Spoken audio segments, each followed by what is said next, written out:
shall fade away and classify myself as obsolete. I shall fade away and classify myself as obsolete. Obsolete! Delete! Delete! Delete! Delete!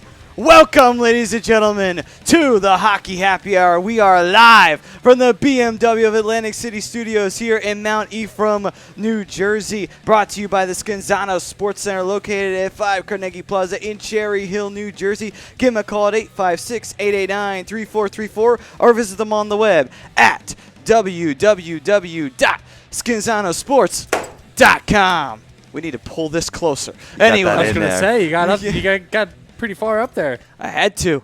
All right, welcome, ladies and gentlemen, back to another edition of the Hockey Happy Hour. We are live from the BMW of Atlantic City Studios, like I said before, here in Mount Ephraim, New Jersey.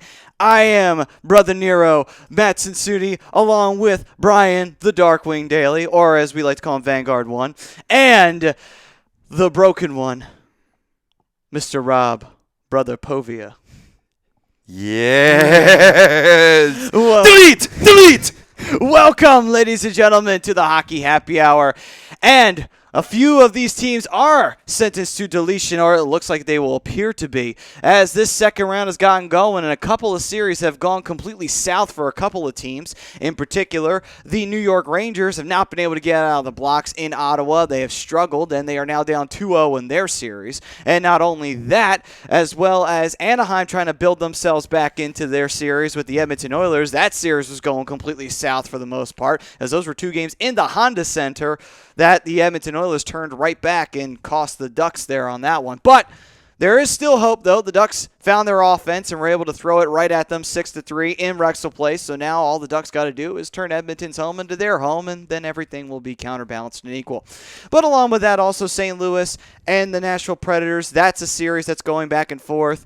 And then, of course, we have the infamous Washington Capitals and the infamous Pittsburgh Penguins. And, of course, everyone's been talking about it. The hit from Matt Niskanen. If someone sentenced somebody to deletion, it was Matt Niskanen on Sidney Crosby. Crosby absolutely got blasted by Matt Niskanen. Now, for anyone out there who wants to try and justify that hit, let's call it what it is. Come on, let's. We're all hockey fans here. It was delightful. Well, first, it definitely was delightful. That is for sure. But let's call it what it is. Let's call it what it is. We're all hockey fans here. We know how the game's played.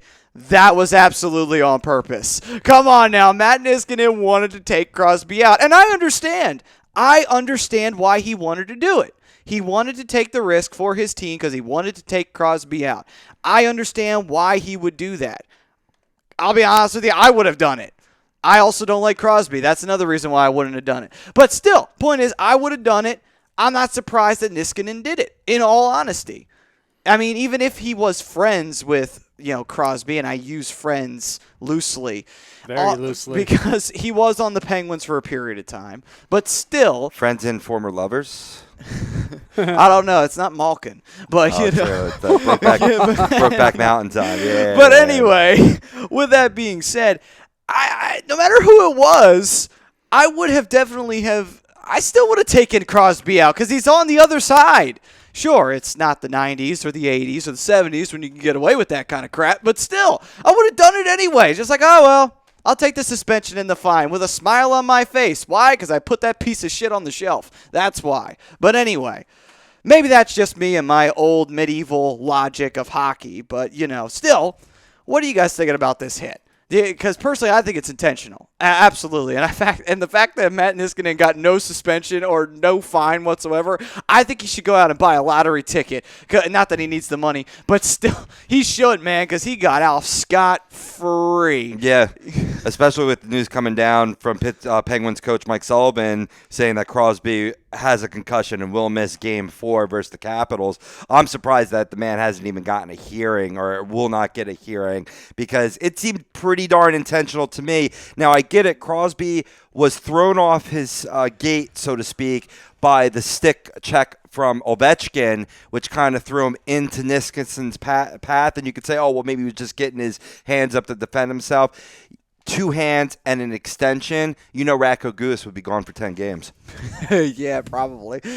I mean, Matt Niskanen, too. I mean, he hasn't really had a history of this. He hasn't been suspended previously, but still, it doesn't really matter. It doesn't cover up the fact that he did what he did. Right. Well, they don't want to suspend him because they don't want to have an extension of the officiating be a story in the result of this playoff series. And I get that, but you do the crime, man. Give him a game suspension in the playoffs is like a 5-game suspension in the regular season. So if I went and walked up to a store and I started beating the living crap out of the cashier because he wouldn't give me the money, does that mean that I don't have to worry about that because under circumstances, because there was a cop out there and he was warning me not to do it, then therefore I get off scot-free because I beat the crap out of this guy and I just wanted the money and the cop already warned me about it or gave me a fine for it?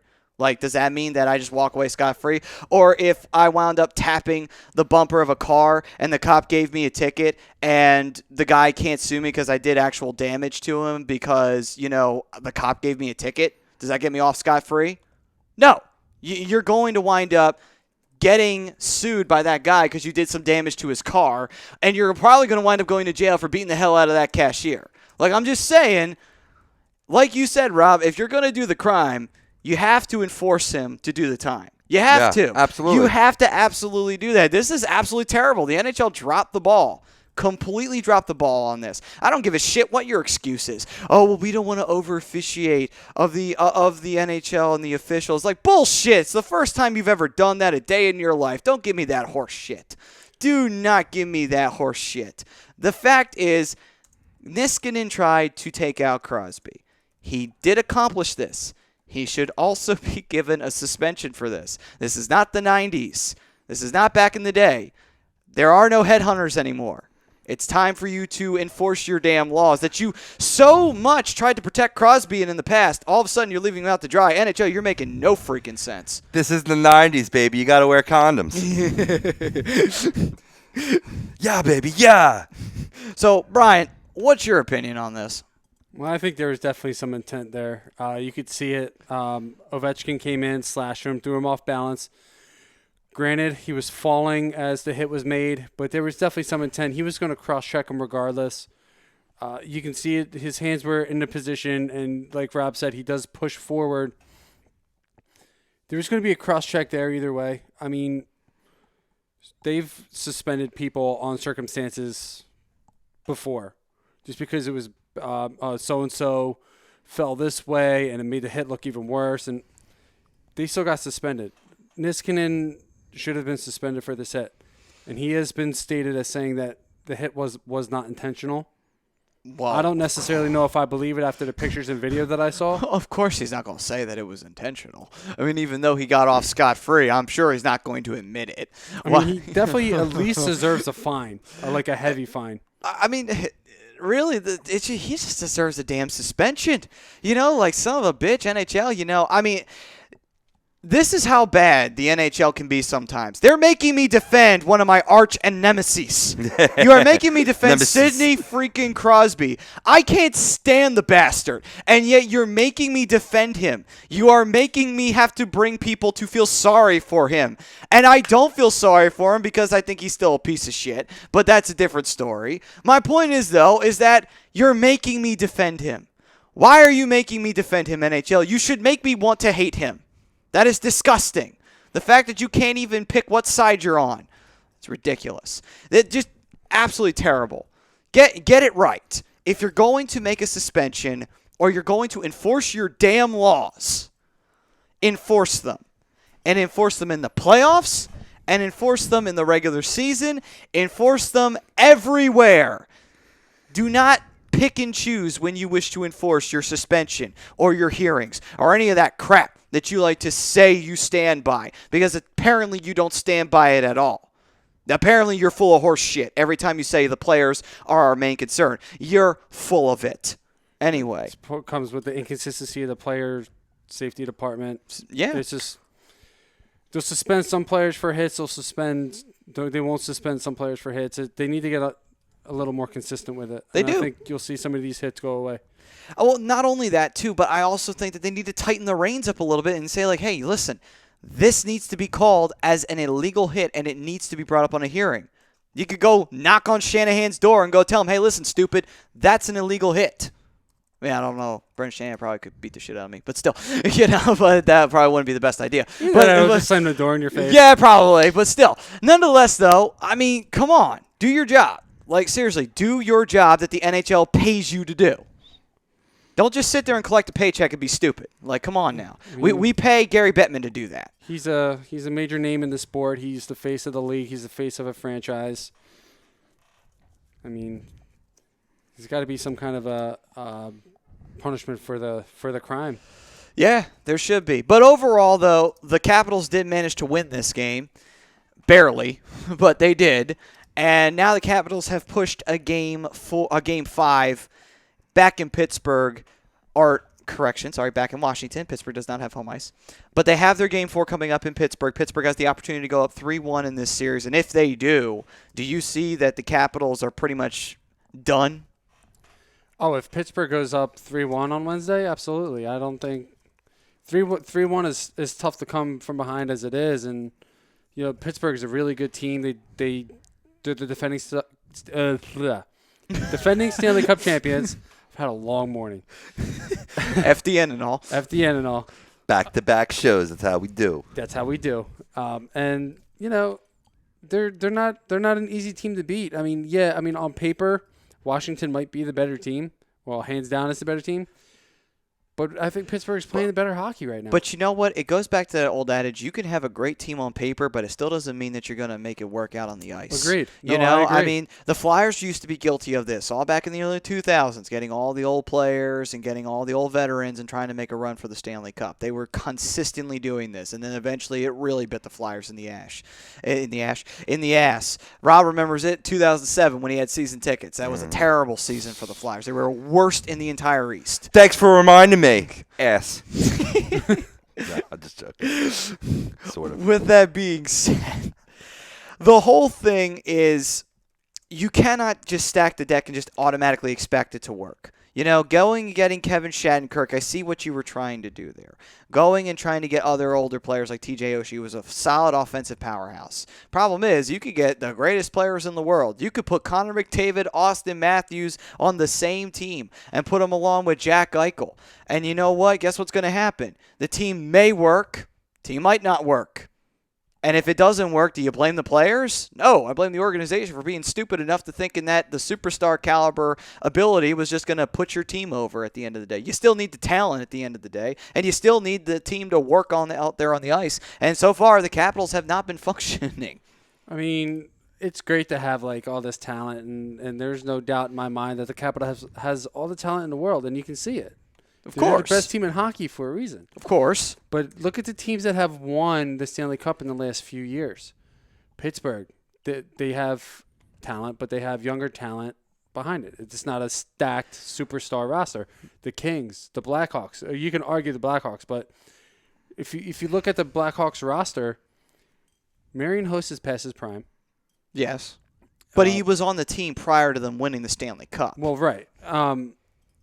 But just look at the supporting players. The supporting cast has been it's more than just Patrick Kane and Jonathan Toews. It's everybody. Absolutely. And the Capitals, in a sense, have that. They have some really good support players, but I think they have too many superstar players, and it just clogs everything up. Well, the problem is that, and you know what? Tampa runs into the same problem, too. And more severely for Tampa, because when Stamkos disappears, that whole team disappears. Even that you wouldn't expect it, but they do. With that being said, though, look at Ovechkin, and you could just take him out of the equation. Think about TJ Oshie and Kevin Shattenkirk. Although Shattenkirk is not as much of offense as he is on the defensive side, but you also can look at other players like Nicholas Backstrom. These are other superstar caliber players who are on this team. Now, on paper and in theory, you would think that, okay, this team is bound for the Stanley Cup. But the problem is that you can put it out on the ice, but if it doesn't result in good chemistry and good play between the players, it's not going to work out. You could have the best players in the world, like I said, and it won't work out. Hell, the Flyers made it in 2010 to the Stanley Cup Finals, and our best superstar player was Danny Briere. One superstar caliber player. We had Giroux on the team, but he hadn't tapped into his potential yet. We had Carter and Richards.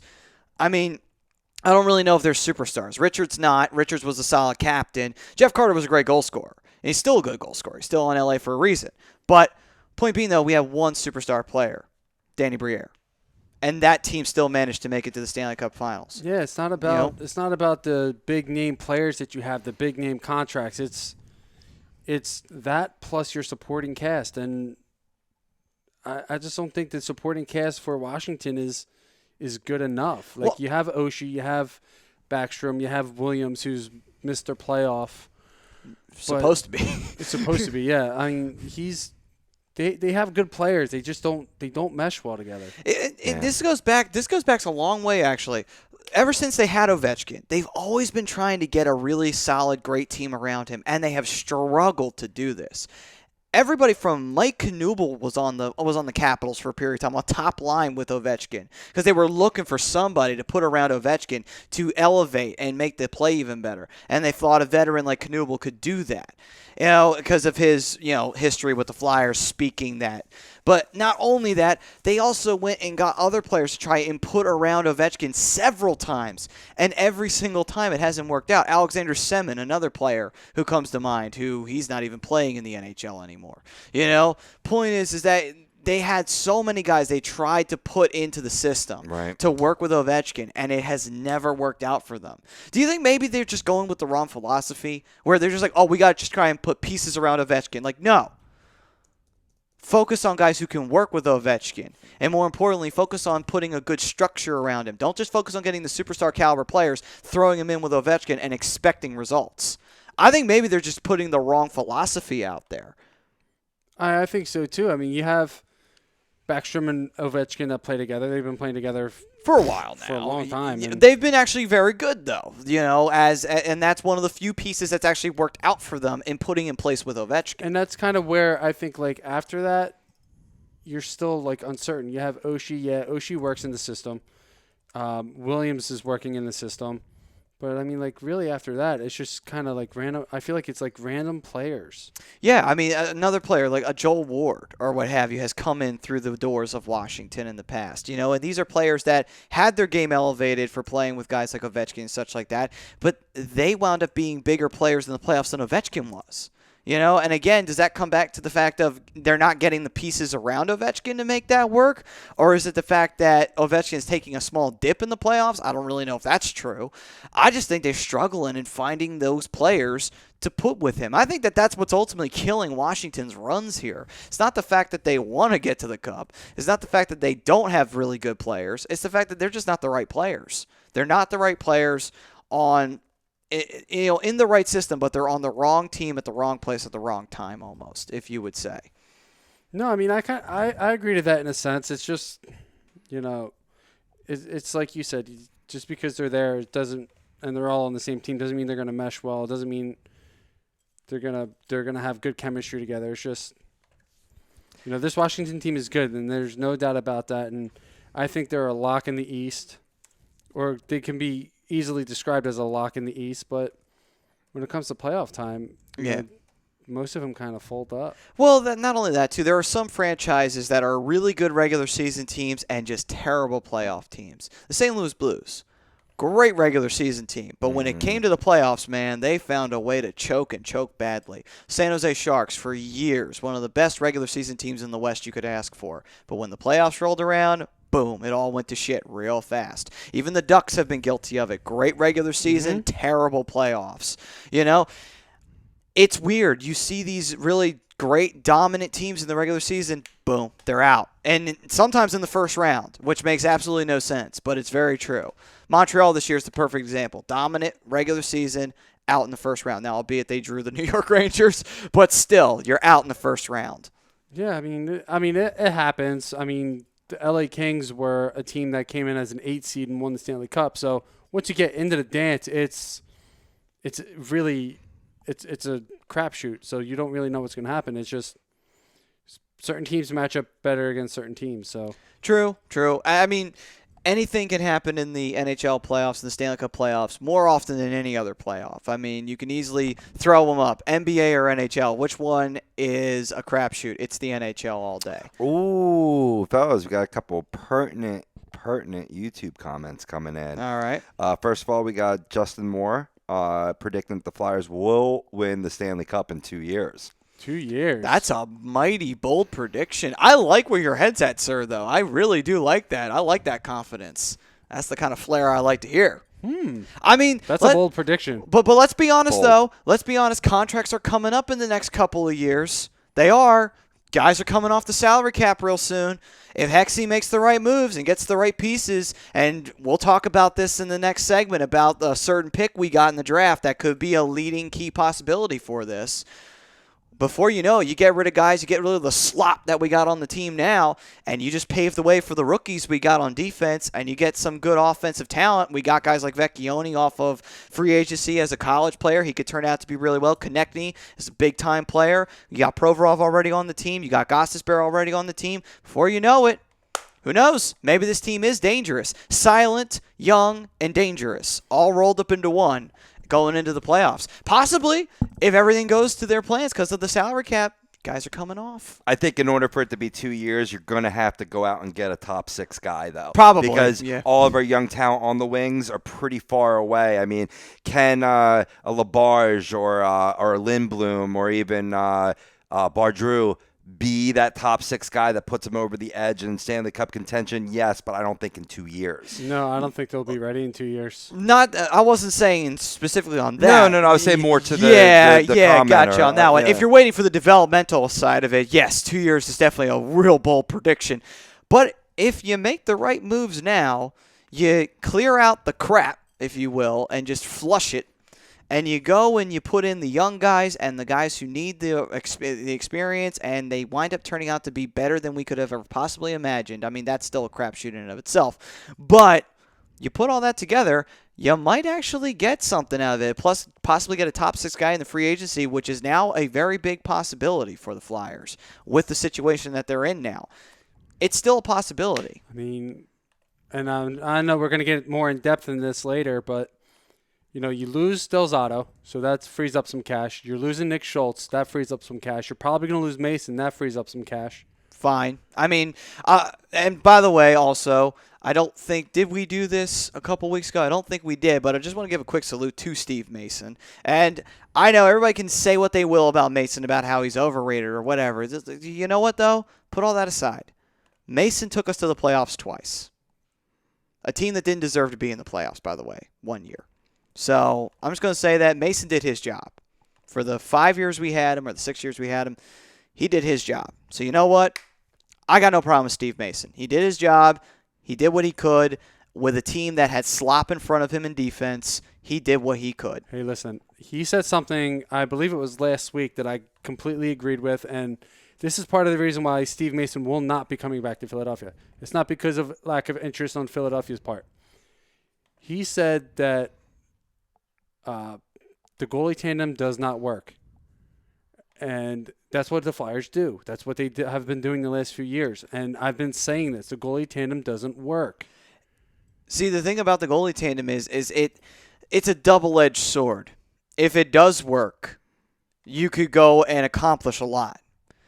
But then the other side of it is, who do you go with now permanently? And that's the biggest issue that comes to a head. That's part of the problem. But look at the teams that are winning Stanley Cups. None of them have a goalie tandem. No, None I mean, Corey Crawford led the Blackhawks, Jonathan Quick, and then Matt Murray in Pittsburgh the 1 year, and now that's Tuukka Rask in Boston when they won. Tuukka Rask in Boston. These teams that are winning. No, it was Tim Thomas. You're right, Tuukka Rask. It was Tim Thomas. Yeah, the tool man. Oh, I hated Tim Thomas. But either way, Thomas. he wasn't a tandem in Boston. Love Like Tim these Thomas. teams that are winning.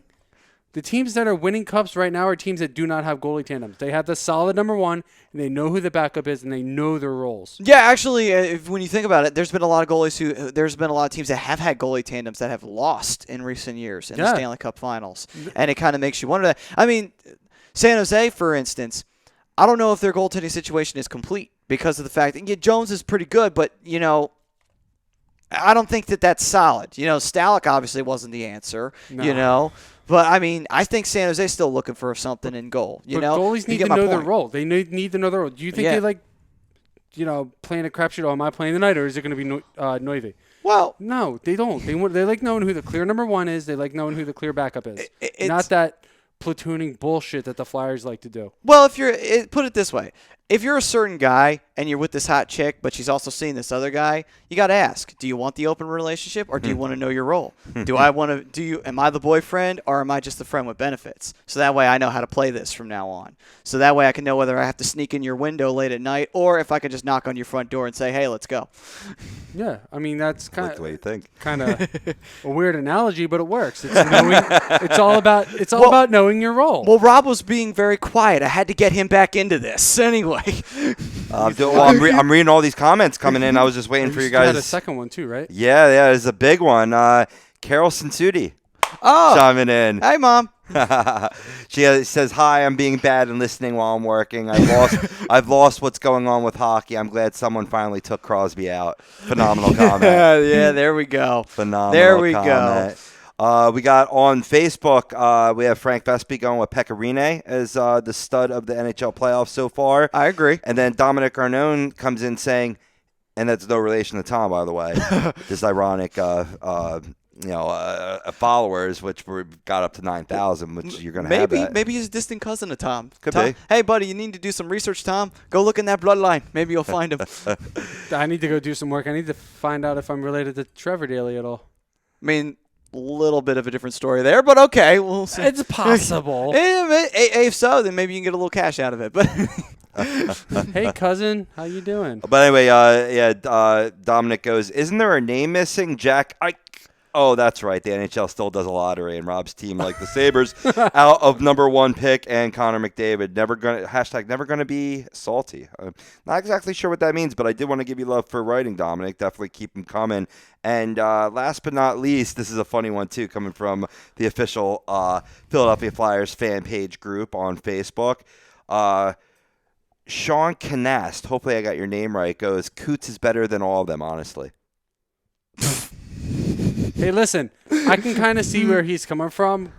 Coots is a really good two-way player, but his problem, and I've been preaching it all year, he's too injury-prone. I think if he wasn't hurt, he'd be a much more blossom player. The weird part is with Coots, too, is that I also think they've kind of jumbled him in the system. In a lot of ways, because he's not. The other problem is, too, is that I think they took him way too high. I think he was rated way too high. He's a solid two-way player, granted, but really he should not be in the top 10 if that's the case. Guys, that's where he was picked. They're just flying in. We got Greg Milakovic chiming in saying McDavid for sure, although Rene has been pretty damn good himself. Apparently, we touched a good topic with this question. Well, I mean, here's my thing on Connor McDavid. He's doing a lot for his team. He's hitting. He's making plays, he's scoring goals. He's doing a great job. But I don't think Nashville is in the second round if Pekka Rinne isn't playing ridiculous hockey. He is 6-1, 7-1. Yeah. He's standing on his head. Almost undefeated. He's almost undefeated in the playoffs. Yeah, I mean, he's been phenomenal this entire playoffs. The entire team plus the Predators have been playing so well in front of him too. The defense has been solid in front of him too. So even if you do get a shot down on Rene, which isn't often, he's stopping it anyway. Right. And look at it this way: he took a Chicago Blackhawks team and made them look like a peewee goddamn hockey team. He did. And by the way, 4 goals in the entire series. 3 goals in the entire series. And look at the credentials: 3-time Stanley Cup champions, Patrick Kane, Jonathan Taves, Marian Hossa, Jarmison, Seabrook. The list goes on and on. Crawford, Panarin, although he wasn't there for all 3 cups, So he's still got his name on there. Yeah. Trevor Van Riemsdyk, James Van Riemsdyk's little brother, who will probably be the only one with a cup in the Van Riemsdyk family at this point. Unless Toronto doesn't trade Van Riemsdyk away, which I could actually see them doing that. But anyway. They might. Sorry, JVR, but I could really see you not staying in Toronto. I don't think he's staying either. I think he'll probably be a journeyman. But anyway, point being, though, is that kind of credentials, you beat that team, make them look outright silly, outright disgustingly terrible. Silly. It was looking like Nashville was the one with home ice advantage. On the road. And now they're facing St. Louis, And they're beating St. Louis right now. I mean, don't get me wrong, St. Louis is kind of going a little bit better with them. But still, this Nashville team, man, Rene on with wow, man. Nashville, like Edmonton has players outside of Connor McDavid that are producing too, but of course. You take Pekka Rinne out of this situation, Nashville's not in the second round. Oh, I mean, absolutely. I mean, Rene has been phenomenal. I mean, he's just been killing it. He made the Blackhawks look silly. He's shutting down St. Louis as best he can. I mean, yeah, St. Louis got one win. But still, at the end of the day, that's your first loss in the playoffs, really. Your first legitimate loss, you know? So I could see that. All in all, though, I really can't argue against Rene. And yeah, you could say Connor McDavid, but we expected Connor McDavid to be a stud. He was touted as being a stud. You know, if anything, the guy who's been talked about mostly is Brian Daly's favorite player in the whole world, Mr. Zach Kassian, who has been beating people up and scoring goals. I don't get it. Whatever. What? I'm not even gonna try. You're commenting about Zach Kassian. You're talking about his him. Beard. That's his still stupid beard. Oh, come on. You love him. You know you do. That's why you're making that comment. You know when a guy always makes fun of somebody, he likes him at the end of the day. That's not true. Phenomenal comments all around. Either way, though. I got some good comments from the 7 deities. Well, they're giving me another vision. And you know what the vision is? It's that we got to go to break. All right, so thank you, everybody, for commenting. Keep them rolling in. On the other side, we will talk more about the playoffs. We will go into around the league and see what Rob's got breaking in the NHL. And then we'll talk about the Flyers and why the Flyers actually stand a very good chance of getting a top center or a top winger or top line pick. Hopefully not top center. We have enough of them. Anyway, on the other side, we'll talk all about that. But first, we want to talk to you about Liberty Event Rentals, located in 2154 East Cambridge Street in Philadelphia, PA. You can give them a call, 267-314-7368. Or if you want to hit them up online, you can at www.libertyeventrentals.com. For all your party or event needs, go to Liberty Event Rentals. This is the Hockey Happy Hour on A2DRadio.com. We will be right back after this.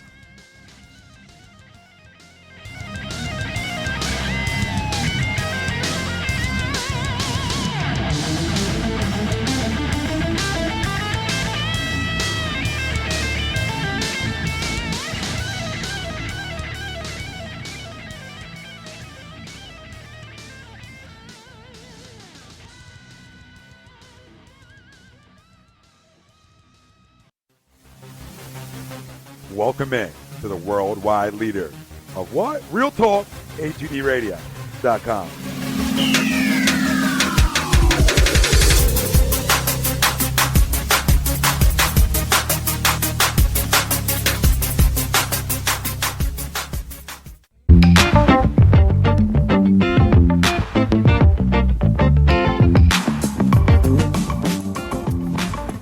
A2DRadio.com is sponsored by The Sports Outlet for all your sporting needs. Located 703 Black Horse Pike in Glendora, New Jersey. Give them a call at 856-939-2030 or email them at sportsoutletnj@comcast.net or visit them on the web at www.sportsoutletinc.com for all your sporting needs. The Sports Outlet.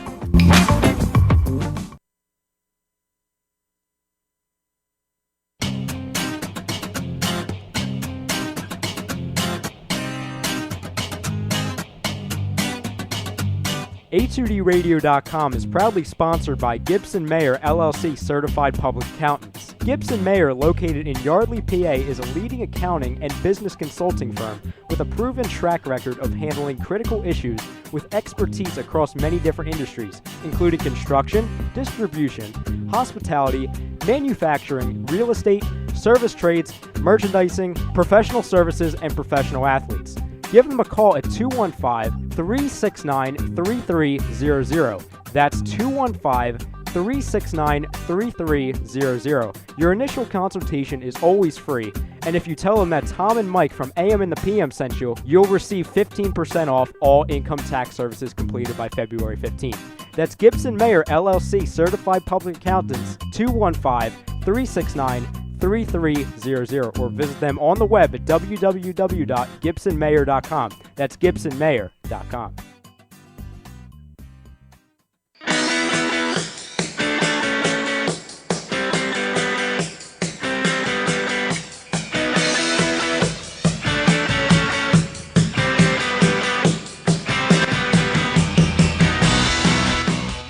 Hey, do you need to get your skills in shape? Then contact the Scanzano Sports Center, located at 5 Carnegie Plaza in Cherry Hill, New Jersey. You can give them a call at 856-889-3434 or visit them on the web at www.scanzanosports.com. John Scanzano offers individual, semi-private, and team training lessons in hitting, pitching, catching, outfield, along with turf rentals. The Scanzano Sports Center is equipped with a 31,000 square foot indoor facility, 4 batting cages, and a 4,000 square foot strengthening and conditioning room. So what are you waiting for? Contact the Scanzano Sports Center today.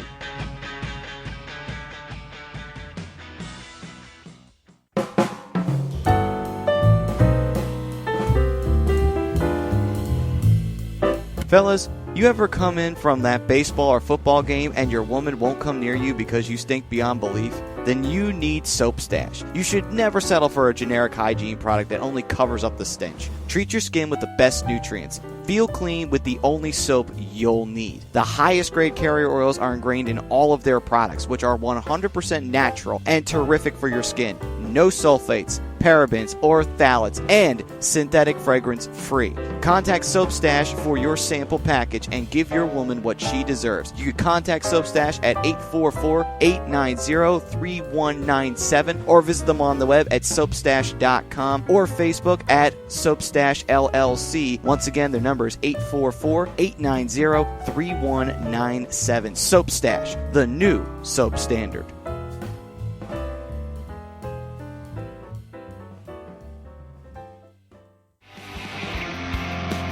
You're listening to the Hockey Happy Hour, only on A2DRadio.com.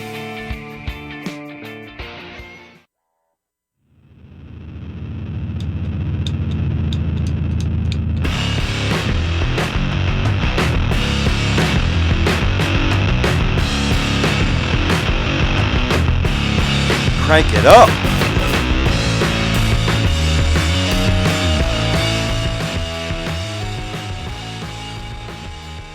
Yes, welcome back, ladies and gentlemen, to the Hockey Happy Hour. We are live from the BMW of Atlantic City Studios here in Mount Ephraim, New Jersey. And do you want to treat your skin with the best nutrients and feel clean with the only soap that you'll need? Well then, you need to go to Soap Stash. You can give them a call at 844-890-3197. Visit them on the web at www.soapstash.com or order on Facebook at Soap Stash LLC. You can also order on their website, but they do prefer you to like their page and order through Facebook. So if you're going to order, do it that way. Not only is it the best soap, and you will feel clean with the only soap that you'll need, it has the highest grade carrier oils, and they are all ingrained in all of their products, which are 100% natural. I was going to say national. Natural. So feel free to contact the Soap Stash, the new soap standard. All right. Well done, sir. Well done. I like the impromptu. You like edged up at your seat to get that table slap on, and then you're like .com, but the read's not over yet. Love it. So, ladies and gentlemen, we are back to the playoff talk. Been a lot of comments on this Sidney Crosby hit. We'll get to that in a little bit, but first, let's dive in to Around the League. Rob, there have been happenings in the NHL. It is playoff time, but there's also been some off-season, big news for some off-season and for some teams as well. So, Rob, why don't we get on to that and see what we have in Around the League? Absolutely, sir. No problem. And I'm going to start off with a lot of like awards, like who are finalists for particular awards, and also to announce, since we weren't on air last week, since we've last been on air, it was announced that the expansion draft is going to be a part of the NHL awards in Las Vegas. I mean, the home of where they're going to be at, so that makes sense. So the Golden Knights picks will be revealed during the show on June 21st. Oh, wow. Okay, then. So, cool. We get to find out firsthand who is going, who's leaving. Please take somebody we don't want anymore off the Flyers. Matt Reed. Not going to happen. Maybe. They'll probably get like Radko Gudas. Yeah, that too. No, I read this article that they'll probably protect Radko Gudas, which may leave a player like Scott Lawton or Nick Cousins unprotected. which I don't like. What? I would rather keep Scott. Maybe Laughton. even a raffle might be left out because you have one. Basically, they theorized that there were 7 core players that you want to put the protection clause on, which leaves 1 left. And Jordan Wheel's a candidate for that protection slot. Like Nick you got to get Cousins, Wheel Scott back under Laughton. contract. Wheel's a free agent. That is Raffle. true. Which makes him a little less desirable for the Knights, so it's kind of like smart play there because how much is this guy going to cost? Like you'd like to have a guy that's maybe inked already for 2 to 3 years at low money. That would be ideal for them. I just got to ask, why would you protect Gudas though? It just doesn't make any sense to me. I'm very confused by that. Just the physical presence, because you get that with Samuel Moran too, but you don't want to leave it just one guy. And I get what you're saying, man. And as much as I'm a Radko Gudas lover, I think it would be a mistake. I think if you could try to move him along, and we'll get into that later with the 2nd round pick, maybe you do that just to clear the way because there's a plethora of young defensemen ready to come up. But he's the guy that can really, just keep that hard checking element, involved in the Flyers game. Easy for me to say. Well, it's an interesting decision for the Flyers to make. We'll see what happens.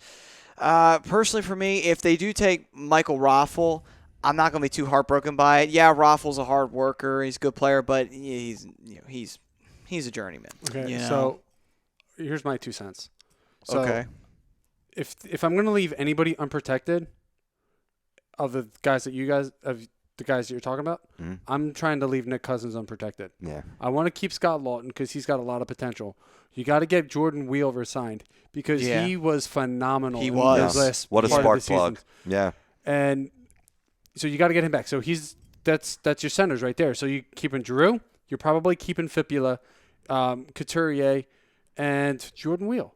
Like those should be your guys that you want to center. Like Lawton's a little more versatile, so you want to keep him. He can play the wing too. Yeah. It almost seems like the Flyers have given up on Scott Lawton, though, and I'm not exactly sure why. I'm not exactly sure why Well, either. he hasn't gotten a break, and he's had bad seasons, but I think it's because of the lines he's been on. He's worked with guys who aren't offensive players, and he's playing with guys like Kolyakovo, for God's sakes. Kolyakovo hasn't been good in years. He's not even playing in the league anymore. He wasn't good since he was in Detroit. Yeah, that's my point. For God's sakes, give the kid a break. You're putting him with slop. What's he supposed to do? Is he supposed to make magic? You're handing him a turd. How's he gonna? He's gonna polish it, but it's still gonna stink. Seriously. That's a phenomenal comment. Seriously. Yeah. Well, there's a lot of decisions to be made. Still a little bit of time, obviously. Got till the playoffs end, and they'll be announced June 21st for the awards show. Now, speaking of which, with the awards, we've got some finalists to go over. I'll start with the Selke Trophy. Patrice Bergeron, not a surprise. Ryan Kessler and Mikko Koivu.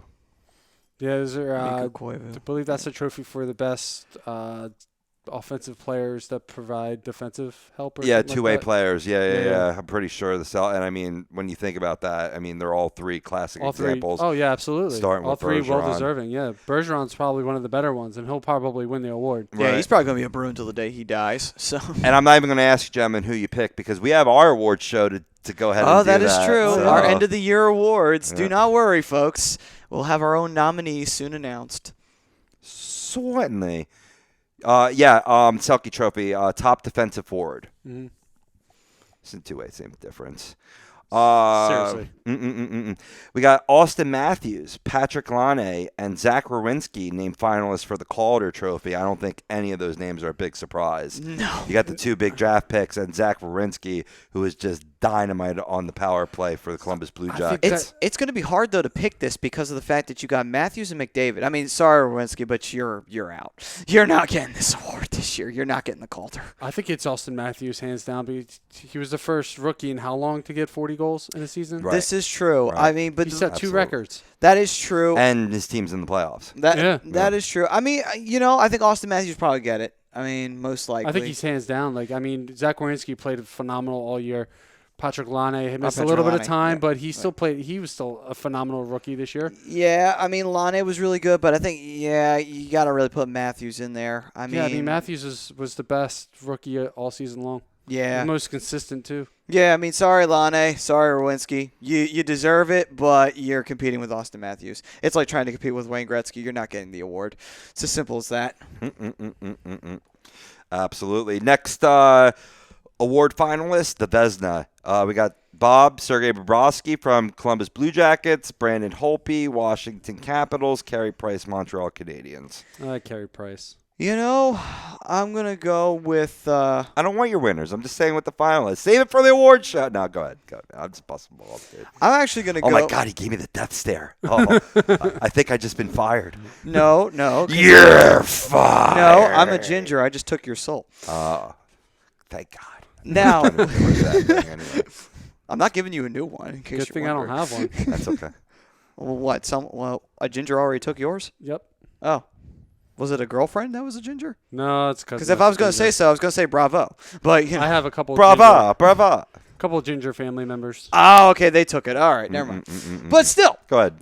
I'm going to say Holtby, actually. No offense to Price, but I actually think Holtby once again, and I know we had Mikey off mic before show, the resident Penguins lover. He was saying, like, oh, Holtby's not that good of a goalie. I was like, are you sure? He's kind of held down the fort for the Capitals for the better part of 4 years now. It's putting the fan hat on, Yeah. but you know what?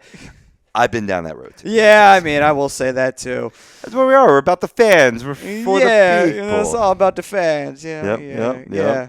Being fraudulent. But anyway. Next trophy, the Lady Bing, sportsmanship, correct? Yes. Yep. We got New Jersey's own Johnny Gaudreau from the Calgary Flames, Michael Granlund from the Minnesota Wild, and Vladimir Tarasenko from the St. Louis Blues. Interesting. I did not expect to hear Tarasenko's name. Not sure who would win that, actually. Right. Here's an award that I think was actually no. It is a finalist between two though, between Travis Hamonic of the New York Islanders and Wayne Simmons of the Philadelphia Flyers. They are finalists for the NHL Foundation Player Award for community work. Interesting. Terrific. That'd be an honor for Wayne to win that. That is true. I mean, Wayne does do a lot for the community. He's kind of, it's weird. He's like the new face of the Flyers when you think about it in an odd way. Not that he is, but still. No, I totally think he is. The way that people talk about him, people want him to be the captain of this team. Yeah, actually, that's another debate we got to talk about later on in the offseason. Should Simmons get the C? We should talk about that somewhere down the line. Really in depth. I'm down. We will. Yeah. Well, we'll save that for a later date, though, because we're still talking about the playoffs. So. Absolutely. Playoff time. Next season is next season. For now, this is the true season. That's Yes. the Stanley Cup playoffs. The Jack Adams Award, best coach in the NHL. Finalists are Mike Babcock, Toronto Maple Leafs, not a big surprise. Todd McClellan, Edmonton Oilers, also not a big surprise. And love him or hate him, not a big surprise too. John Tortorella, Columbus Blue Jackets, had him over 100 points this year. This is a tough one. That's a tough one. That's a tough one to pick. But you know what? I'm going to go Mike Babcock just because of that team in Toronto looking like it was supposed to be bottom feeder, and look at what they did. Truth. For the Hart Memorial Trophy as NHL's MVP, finalists Sidney Crosby, Pittsburgh Penguins, Connor McDavid, Edmonton Oilers, and Bobrovsky again. They're going for the Hart Trophy as well as the Vezina. All finalists there for that trophy. Let's see if there's any more that I have here. Nope, that's it. Here's some front office news I'll move on to. Flames signed GM Brad Treliving to a he's working for a living, to a multiple-year contract extension. The team was 125, 103, and 18 in the past 3 seasons, underneath his reign. So, I mean, Flames, did pretty well making the playoffs. They extend their GM. Backing up to when we were last on air, this definitely bears mentioning. Buffalo relieves head coach Dan Bilesma and GM Tim Murray of their duties as the team was 33, 37, and 12 this season. Dan Bilesma loses another coaching gig. Wow. He didn't lose that, though. Neither did the GM. I know exactly why they both lost it. Oh, yeah? Yeah. Jack Eichel was said that he was not going to play with the Buffalo Sabres if Dan Bilesma is still the head coach. Wow. Well, there you go. Well, our player says that. That is Eichel Town now. Whatever Eichel wants, Eichel gets. Yeah, pretty much. That's how bad Buffalo is, folks. Yeah, absolutely. Let's see here. Moving on. Here's a positive. And especially for us here in Philadelphia. I think you know where I'm going with this, Brian. Los Angeles Kings promotes John Stevens to head coach. Yep. I had a feeling. I was like, wait a second, is he going to bring that up or? Yeah. No. I mean, I like it. I do. I was like John Stevens as a head coach. He was a good head coach here with the Flyers. I think he was. And he's served as an assistant coach there since 2010. The guy's paid his dues in Los Angeles. No, absolutely. He's definitely deserving of the head coaching job. I think he might be what they need in LA to get re-sparked up. I mean Daryl Sutter's been there for how long? He's been there for a while. But, I mean, think about it this way. You know, John Stevens came in after Ken Hitchcock was ousted from Philadelphia, and he revamped the Flyers. I mean, albeit he had players to work with. But still, he reignited the team with a really solid system. They made the playoffs in 2008. They stunned the Capitals, which I will always remember because that was awesome. Sending Ovechkin home crying like a little bitch. But that was awesome. Mikey's never going to listen to the show. I said Ovechkin. I don't think he ever does. I thought you said Ovechkin. I heard Malkin. My bad. My bad, dude. We said Crosby and Malkin crying home like little bitches, though, in 2012. So different head coach, though. Tee-hee. Awesome. Got a couple playoff sort of just little factoids since, that's the theme of the show here.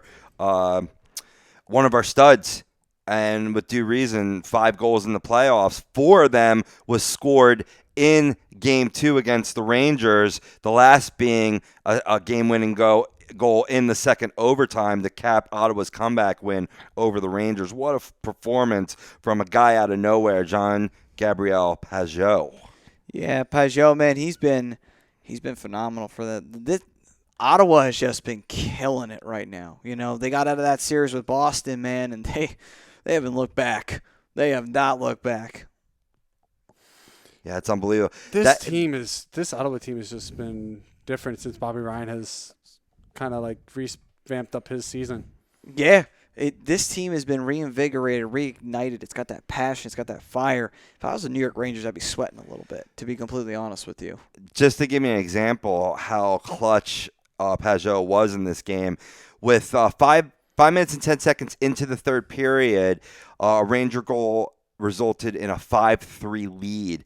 Pageau scored with roughly about 3 minutes and 20 seconds left in the game to make it 5-4, and then scores again, I'm assuming what was an empty net situation, with 1 minute and 2 left in the game to tie the game at 5, and then comes back and scores in the second overtime, roughly about 3 minutes into the game. I mean, you get third line scoring, then forget about second line scoring, third line scoring like this on top of what you're getting from guys like Bobby Ryan and Kyle Turris and even Clark MacArthur.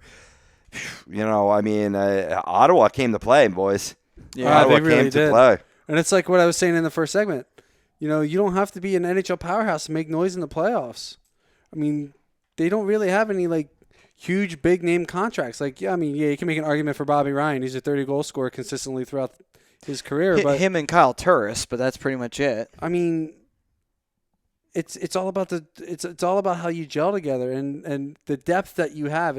You don't need to have 4 lines of players making $10 million a year to be a good team in the playoffs. No, you don't. It's all about how you come into the playoffs and how you play. I mean, Ottawa came to play. They did. They That's what Rob really said. did come to play, and they've been playing phenomenally. I came to awesome. Anyway. I almost decided to sing that, but I'm glad I didn't.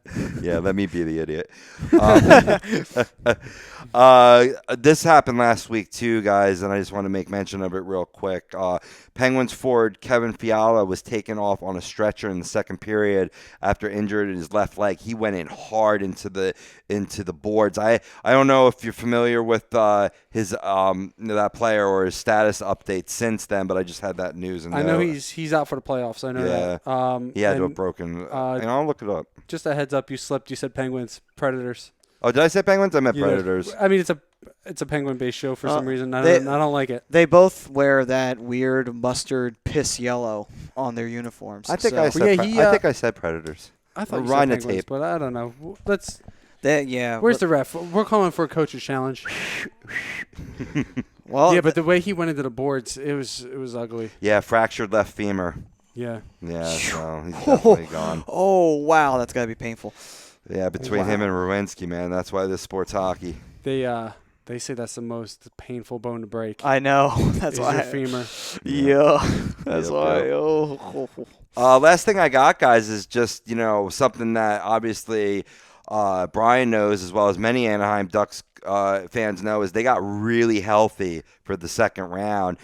They got back Cam Fowler. Yep. They got back Hampus Lindholm. Yep. Sammy Vatanen did not play in game 1, but has he come? Or two, but he played in game 3. He was definitely in 3. So you talk about just a bolster to your blue line right there and really strengthening the chances for the Anaheim Ducks to make some noise in these playoffs. I do. We're getting healthy. We're starting to find a groove again. Obviously after game 3, winning 6-3, so that's good.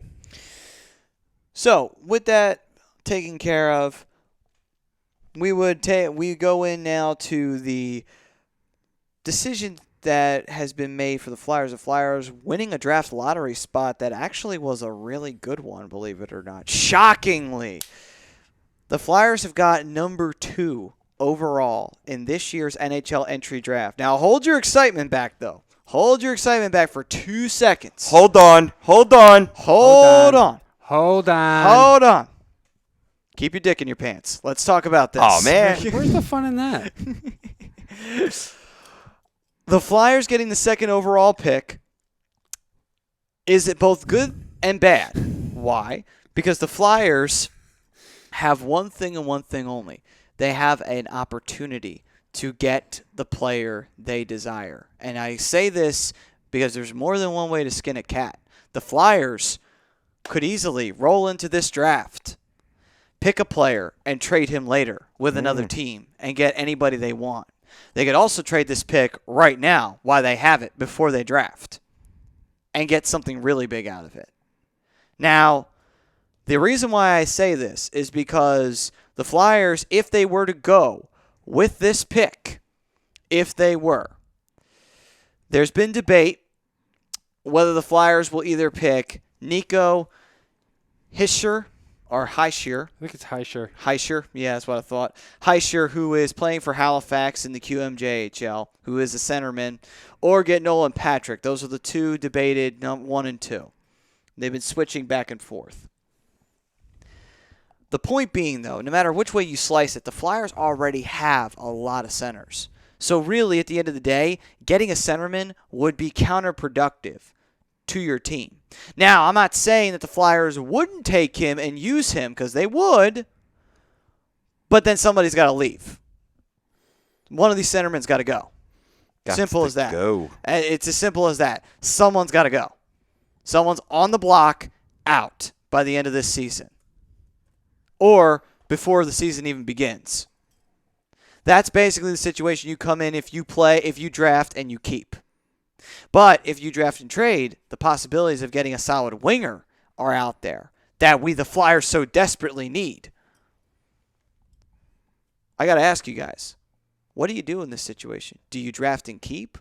Or do you draft and trade? Or do you just trade the pick and package a player? Oh, dude, I'm all for packaging a pick, a second pick, maybe a NHL-ready prospect and a minor league prospect, and you send that shit somewhere, and you get yourself the number 1 top 6 winger that you need. And this team needs that desperately. desperately. Me personally, I know a lot of people out there will probably disagree.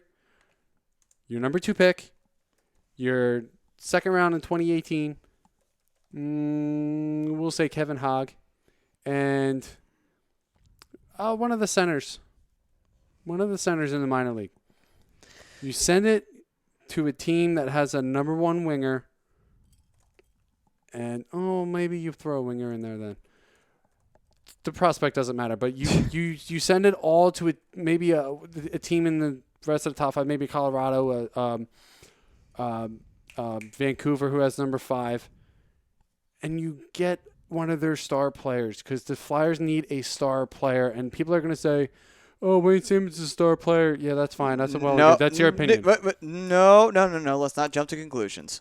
That's fine. I mean, that's fine. That's their opinion, and that's all well and good. But they need a number 1 winger. They need a guy that's going to pose a threat every night. They need what is called a game changer. Flyers don't have a game changer. At this current moment, no, they don't. And the offense last year speaks for it. Mm-hmm. Oh, absolutely. Absolutely. You need a guy like Jake Voracek isn't a number 1 winger. He's not a first-line winger. Sadly, he was supposed to be. Raffle is not a number 1 winger. Well, you need a real number 1 winger, and the Flyers don't have it. I disagree with Raffle, just the way he drives the net and has good hands in front of the net. I think, he raises his level of play when he plays with talent, kind of a la Giroux. So if you put, imagine if this team still had, Yager, even old man Yager with Giroux and Raffle. I would love that line. But if you get, one of these guys you're talking about, a top-line winger, I Raffle could, but I mean, hey, if you can fill that with another guy and have Raffle on your second or third line also around talent, then that's even better. I think Raffle would be a good fit on the second line, to be honest with you. Yeah. Maybe him and Konechny. Yeah, him, Konechny, and have maybe Fippola center them both, because Fippola is a good playmaker. We know that to be true from the past. Look at what he's done in Tampa Bay and Detroit.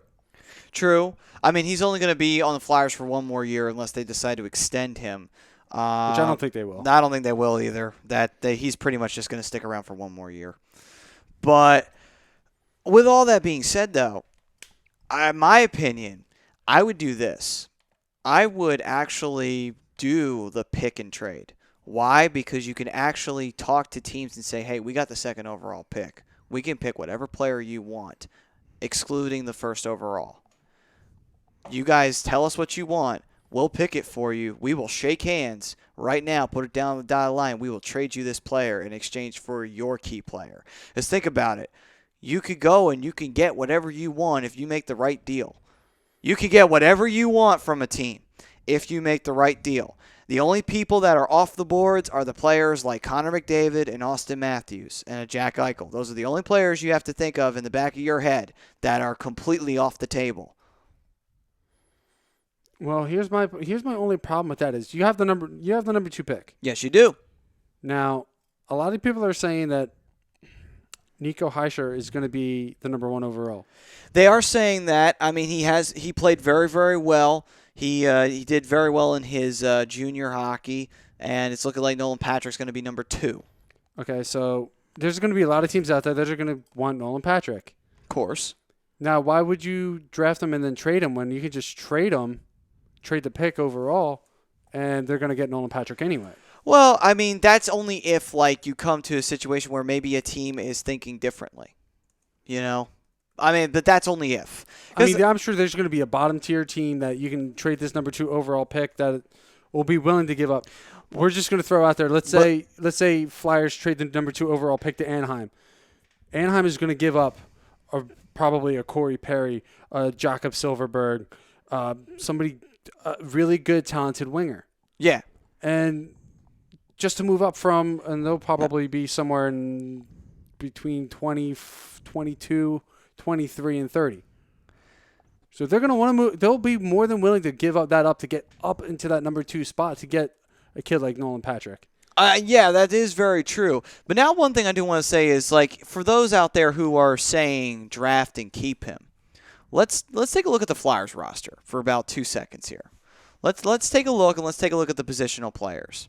So that way we can get a better idea of where the Flyers sit at in center, because we have a lot of centers. That's the big problem. If this was a winger that they were talking about, you keep this pick because it's a winger and we need one. But this guy is a centerman, and that's the biggest problem that you run into. Because look at all the centers we have. We have Nick Cousins, who's going to leave. Sean Couturier, Valtteri Filppula, Claude Giroux, Travis Konechny, Roman Lyubimov, Braden Shen, Chris Vandevelde, Mike Vecchione, and Jordan Wheel. You just got Mike Vecchione, so you're not getting rid of him. No, he's a Hobie Baker Award winner, so you want to hold on to that. Yeah, and then Jordan Wheel, you have to get back under contract like you were saying. Chris Vandevelde, you could let walk. Braden Shen, you could send him on a deal that could open up the opportunity to keep a player like a Nolan Patrick, or at least you'll get something back for a Braden Shen. On the other hand, Roman Lyubimov, you let him walk. Travis Konechny, you keep him. Claude Giroux, you keep.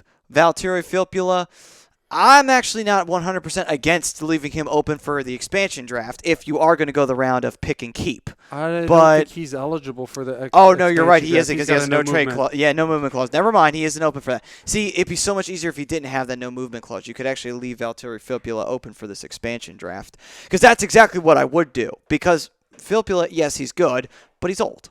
You know, he's just like, send him to Las Vegas. Let him finish his career out there. He doesn't need to be a Flyer to finish his career. It came to me, guys. I have to say it. I'm sorry to interrupt you, Yes. but I have to say it. This is what you do. You trade the pick in a package, and you only get later picks back. But the players that you give in the package are all those high salary guys. So you tantalize them with the second-round pick, you dish off some salary cap, and then you go sign T.J. Oshie. T.J. Oshie is going to be an unrestricted free agent. This is true. Boom. It's not a bad idea. Lock it up. Well, here's the thing.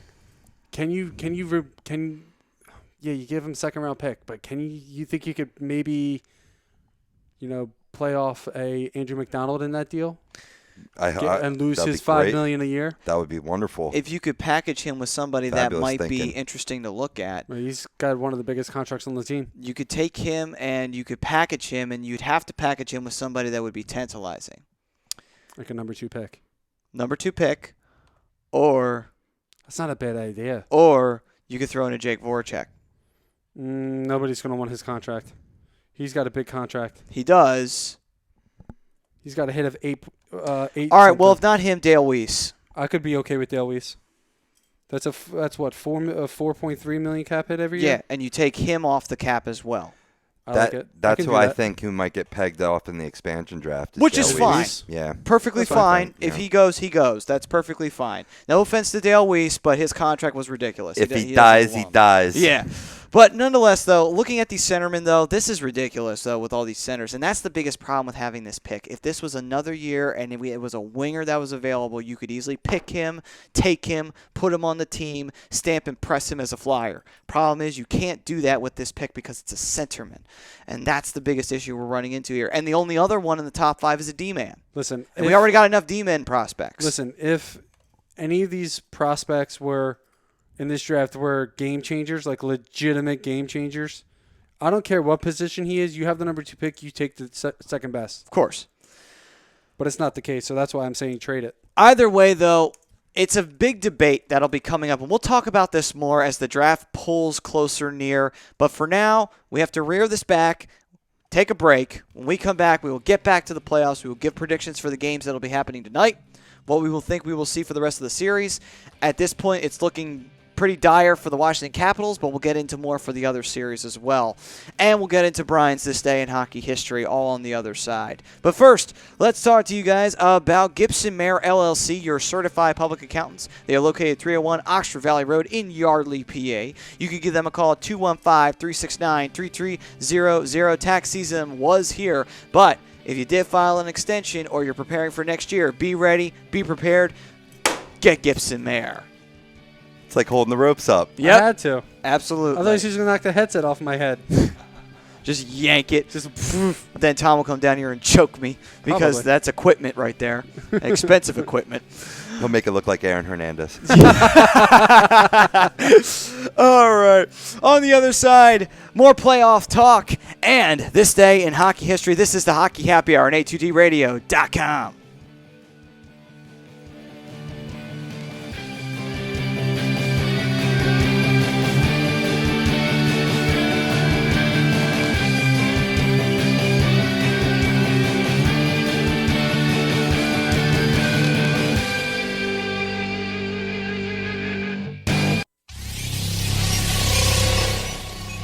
You're listening to the worldwide leader of Real Talk, A2DRadio.com.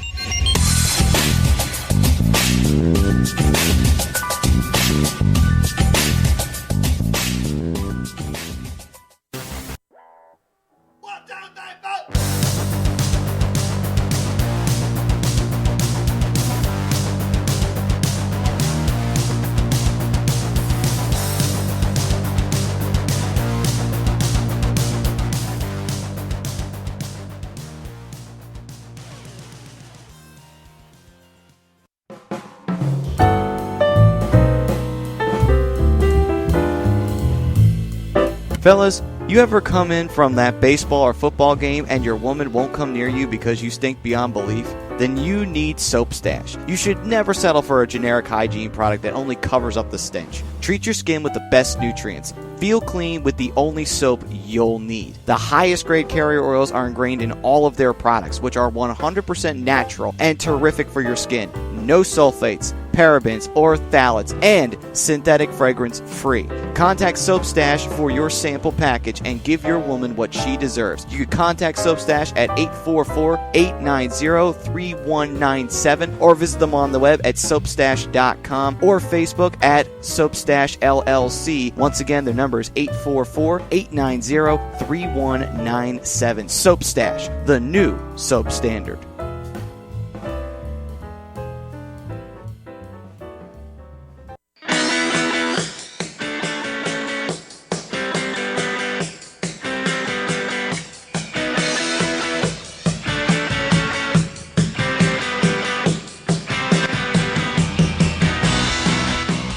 Hey, do you need to get your skills in shape? Then contact the Scanzano Sports Center, located at 5 Carnegie Plaza in Cherry Hill, New Jersey. You can give them a call at 856-889-3434 or visit them on the web at www.scanzanosports.com. John Scanzano offers individual, semi-private, and team training lessons in hitting, pitching, catching, outfield, along with turf rentals. The Scanzano Sports Center is equipped with a 31,000 square foot indoor facility, 4 batting cages, and a 4,000 square foot strengthening and conditioning room. So what are you waiting for? Contact the Scanzano Sports Center today.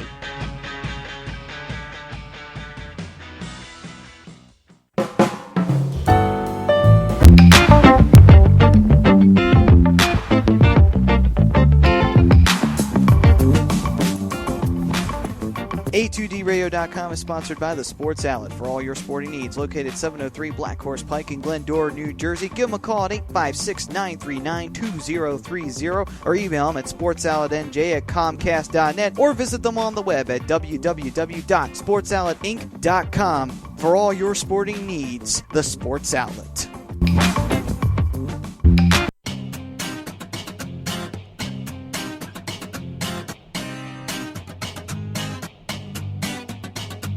A2DRadio.com is proudly sponsored by Gibson Mayer LLC Certified Public Accountants. Gibson Mayer, located in Yardley, PA, is a leading accounting and business consulting firm with a proven track record of handling critical issues with expertise across many different industries, including construction, distribution, hospitality, manufacturing, real estate, service trades, merchandising, professional services, and professional athletes.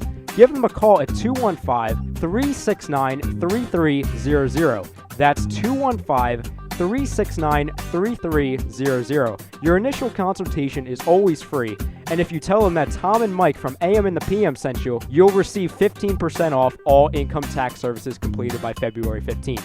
That's Gibson Mayer LLC Certified Public Accountants, 215-369-3300, or visit them on the web at www.gibsonmayer.com. That's gibsonmayer.com.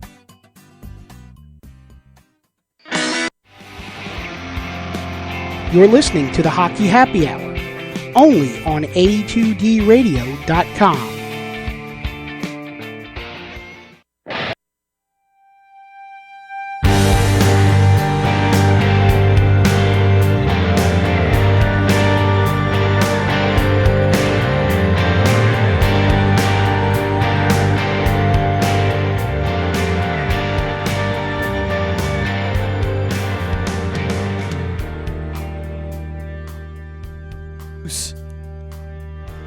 Sometimes I like to point at you and not turn your mic on. That's okay. All right. Welcome back, ladies and gentlemen, to the Hockey Happy Hour. We are live from the BMW of Atlantic City Studios here in Mount Ephraim, New Jersey. And speaking of which, have you ever wanted the ultimate driving experience? Well, then go to BMW of Atlantic City. Easy to get, 2 minutes off of exit 37 of the Parkway, located 6037 Black Horse Pike in Egg Harbor Township, New Jersey. Give them a call at 609-568-9200, and you can reach them online at www.bmwatlanticcity.com. Oh, my bad. I didn't lift up your rope. Oh, that's okay. You just reach over. You get the guy. All right, moving on. So, we were talking about the playoffs. We were talking about the Flyers. We're going to go a little bit more in depth on that second overall pick as the draft keeps looming closer and closer, unless Hexie makes a deal for it somewhere down the line, which don't eliminate that possibility.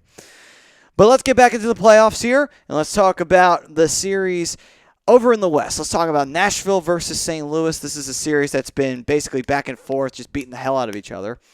And Nashville does have the upper hand right now. But the real question is, though, St. Louis isn't out of it. And they're actually matching Nashville for the most part. But the one key factor that's been pushing Nashville just a little bit further, like we were talking about, Pekka Rinne. Do you see the Predators going up 3-1 in this series? I do. They're back at home. They play well at home. They got a huge win at home. That Nashville crowd is crazy. It is. Yeah, they are. But yeah, I totally see it. They had a huge win the other night against St. Louis. After St. Louis, continues to battle back. Pekka Rinne's he's the X factor in this series, and he's going to stand tall like he has all playoffs long. All right, then. So you're saying 3-1? I'm saying 3-1. All right, then. Rob, what are you thinking? I think St. Louis battles back into the series here. Jake Allen did very well in Game 3, but was just outdone. Pekka Rinne is a fabulous goaltender. But here's the opportunity where Jake Allen will make his rebuttal, stand on his head, and steal a game for the St. Louis Blues. I like it. I mean, it's a possibility. Jake Allen's been playing well. Jake Allen's been playing really well ever since the coaching change with Mike Yao. Mike Yao even said that Nashville just outplayed him in every aspect of the game. And they need to come out and they need to, play better. I think that actually St. Louis, I think they will tie the series up. I think this is going to be the series that pushes Nashville to their limits. But I think what's going to happen is unlike last year when Nashville pulled an upset in the first round, they got beat by a team that pushed them to their limit. I think this year St. Louis will push them to their limit, and Nashville will actually win this time. They'll get over that hump. But I think that this will probably be a tied series going back to St. Louis for Game 5. I think it's going to be a 3-1 lead. I think Nashville actually winds up winning this series in 6. Oh, so you're thinking that it's going to be a 6-game series, not a full 7? No. No? All right. All right, then. All right, so on to the other game, the other series in the West, the Oilers versus the Anaheim Mighty Ducks. They're not the Mighty Ducks anymore. Oh, come on. You knew I had to say it just to piss you off. This piss you off. I hate when people say that. This will piss you off even more. The Oilers went up 2-0 in the series, beating Anaheim both games in the Honda Center. A 5-3 victory and then a 2-1 victory for Edmonton. But then Anaheim in Rexall Place decided, hey, you know what? We actually are an offensive team, aren't we? And they decided to beat them down 6-3. And now we've got a 2-1 series. Do you see Anaheim? Do you see your Ducks flapping their wings and flying the V and pulling off another victory in Edmonton to tie this series and send it back to the pond even? I absolutely do. I honestly, and this isn't the fanboy in me, Ducks should have easily won Game 1. A lucky bounce off of Josh Manson's skate gave Edmonton the 4-3 lead, which led to the empty net goal, which sealed up the deal. Edmonton's got a lot of puck luck in that game. Game 2, Ducks had no answers for Cam Talbot. Cam Talbot was just absolutely ridiculous in that entire game. Cam Fowler hit 2 posts in the third period. That's the ultimate sign you're going to lose. You're just hitting posts. It just goes to prove that Ducks have no puck luck in this series, right? So far through 2 games, No bounces going their way. Game 3 rolls around. They have a couple bounces go their way, but so does Edmonton. Edmonton somehow finds another way to put a puck in off of Josh Manson. I feel bad for him. Like, seriously, he's got to just hide in a rabbit hole right now. I love Josh. I like Josh Manson. I think he's a phenomenal, gritty player, and he doesn't take shit. He knows how to draw a penalty really well. And yeah, Hampus Lindholm drawed a pretty good one on he did the other night too. He got choked out. I applauded that, actually. I was like, nice. Got Milan Lucic to choke him out. Well, Milan Lucic is a scumbag, so I mean, it doesn't take much for him to choke somebody out. I mean, seriously, he's going to threaten people in the line. But I honestly think Anaheim takes both games on the road. A little bit of puck luck and a really good goaltending performance lost them 2 games, and I think they're starting to find their groove again. I think they had a little too much time off. Right. I think as much as I like seeing them sweep teams, that rest hurts more than it does good. Because you're facing an Edmonton team who had, maybe 2 days rest? Right. Versus an Anaheim team who had almost a week. Right. They went to Game 6 with the Sharks. So, yeah, absolutely. I mean, let's face facts here, guys. I mean, as good, as highly touted as the Oilers have been in these playoffs, at home in the playoffs, 2-2. As fired up as that Edmonton crowd has been, it hasn't exactly resulted in W's, and we saw that in Game 3 of this season as Anaheim absolutely just trounced the Oilers 6-3. Can I see it happening again? Easily. But what I've seen from the Oilers too is anytime they face adversity in these playoffs, they come back with a W. Oh, absolutely. You actually are getting to my next point. When Anaheim went up 3-0, I'm not going to lie, I was like, all right, cool, let's go. Easy game. 3-1. All right, you're bound to let up 1. That's fine. 2. Oh, shit. No. It's just like, oh, no. 3-3. Shit. Then it's the oh, shit. Then it's oh, shit. But here's what the Ducks need to do. They need to keep – the Oilers aren't going to stop coming at them. The Oilers are too good. Anaheim needs to take what they're giving, and they need to just give a little bit more like they did in Game 3. Well, you know what actually all of these games are signifying for Edmonton? Edmonton needs to score first in order for them to be dominant and in order for them to really set the pace. When they have to come back, they actually struggle with it. It's very, very weird. This even happened in the Sharks series when you go back to the first round. The Oilers won the games that they dominated. But when they played a game and they faced a little bit of adversity for the first time, they crumpled under that pressure. The perfect example was Game 1. Sure, it's your very first game in the playoffs for some, and you're going to have some nerves, and the Sharks are more experienced than you, granted, but you went up 3-0. You should have been able to hold that lead, and the Oilers weren't able to do that. The Sharks came back and won that game in overtime. It's a solid point, Matt. I think if the Oilers face adversity from the Ducks, whether it be in their building or in the Honda Center, the Oilers might crumple under that pressure, just being young, inexperienced. And yeah, Talbot's being solid, but any goalie's going to give something up if his team can't play well in front of him. Yeah, I mean, Anaheim needs to continue to get effort from Jakob Silfverberg, Andrew Cogliano, Ryan Kessler, guys who all scored on what day is today? Today's Tuesday, Sunday night. So the major key factor, I think, for the Ducks is don't let the Oilers score first. Score first and take them out of it, and then start to stack that deck on them and play very solidly. That is the ultimate way to kill Edmonton immediately. Edmonton, when they score first, they're almost impossible. Okay, well, here, look at it this way. Anaheim has had 1 lead throughout this entire series. Yes. Game 3. And they won. So that's my point. So I'm with you. Yeah. Get the first lead, get the early lead, take the crowd out of it, and then take the pin out of Edmonton. Make Edmonton realize, shit, we're facing a good team. They need to go back.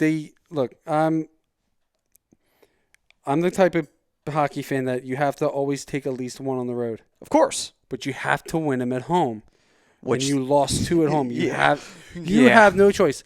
I don't care. This is Game 4. It's a 2-1, but it is a must-win for Anaheim. They have to win this game on Wednesday. Well, the Ducks committed the cardinal sin of you don't lose both your games at home. Oh, absolutely. They committed the ultimate terrible, atrocious sin. It buried Chicago. There was concern it would bury Anaheim. It didn't, as it so far appears.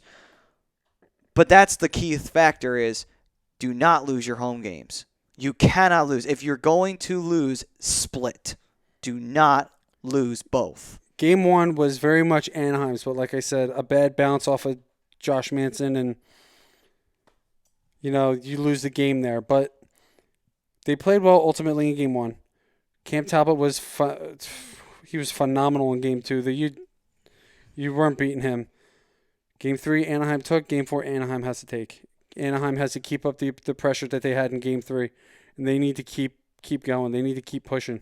They do. Now, also, one other thing I want to point out, too, in this second round is the disparaging. The first round had so many overtimes. Now we only have 2 overtimes to speak of in the second round. I know there are less teams, but, yeah, you would think that there'd be more overtimes. I'm okay with less overtimes. I am not a fan of overtime. Well, it depends on perspective. If your team's playing in overtime, no, you're not. You're going to hate it. Why? You're going to hate it. You're going to hate its That's guts. exactly why I hate it. But if you're watching it on the outside perspective, you think, yeah, this is going to overtime. Anybody can win at any minute. This is awesome. I'm not going to lie. I did say that last night watching Washington and Pittsburgh. I'm like, oh, cool. This game's going to go to overtime. This has been a pretty good game. Yep. And then Washington does win. 3 minutes in. Yeah. Well, by the skin of their teeth, though, I don't know how much Washington could be proud of this victory. I mean, to be honest with you. But a win's a win in the playoffs, especially when you're down 2-0. It's a good win. It is. But they're really going to have to dig down deep here because they got to get one more to tie this series with Pittsburgh. But that's another story for another time. On to another series that had an overtime, and that was the New York Rangers versus the Ottawa Senators.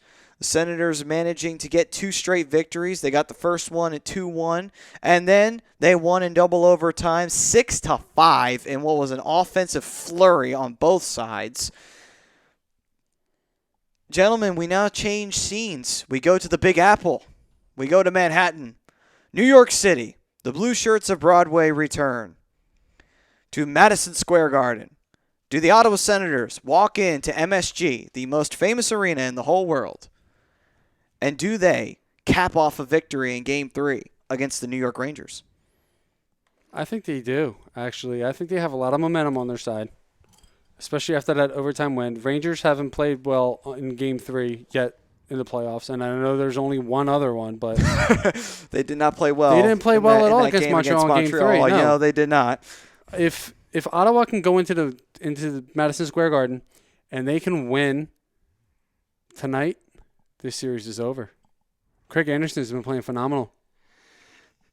I want to say the same thing, but I said that in the first round against a tough Montreal Canadiens team when I saw the Canadiens go up 2-1, and the Rangers came out absolutely flat in that Game 3, the first game in MSG in that series. So I got to be careful when I say the Rangers are done because several of my Rangers fans did not let me live that down. No, I'm sure Listen, they I'm not didn't. saying they're done yet. I'm not saying they're done yet. You're I'm saying if done, Ottawa can come in and win on the road and go up 3-0, yeah, Rangers are done at that point. right. But Ottawa has to come in and do that. Ottawa's played pretty well on the road. They have. They took Boston. They turned it right around on the Bruins. True. And that's not an easy building to play in, by the way. It doesn't matter what Bruins team you're out there. It's still Boston. It's one of the toughest buildings to play in. Absolutely. And Madison Square Garden's the same way. It is. You got a New York crowd, and you got the New York Rangers. I'm looking forward to this game tonight. This is one of the games that I'm really looking forward to watching tonight. Yeah. It is going to be an interesting one. I actually think Ottawa does go up 3-0, and I really honestly believe it. Why? Because I think this Ottawa team, there's something about them this year that's pushing them along. They took Boston, and they threw Boston right back in. They lost the first game, but they managed to build themselves back and throw it right back at Boston, albeit Boston had to really divvy it up and work hard to get into the playoffs, but still, that was a tough series. And then you come into this series, it's not going to be any easier facing the New York Rangers. They have, at home, man, they have stood the test. And that doesn't favor the Rangers because if the Rangers even lose just one game in MSG, you go back to Ottawa with a 3-1 lead for the Senators. I don't like your chances in Ottawa. The Senators have defended their home turf very, very well so far. I don't like your chances. I really don't like your chances if you lose even a single game at Madison Square Garden. In my opinion, I know the goal is to, if you're going to lose, split. But in my opinion, you absolutely need to win both of these games in MSG. The Rangers cannot afford to come out flat on any one of these games. They have to tie the series going back to Ottawa. They have to. No, I agree, but I personally, I don't know if it's going to happen. I'm not saying it will, but I'm saying they have to. There is no, we won at least one game. No, bullshit. You have to win both. This Ottawa team is getting contributions from everybody. Yeah.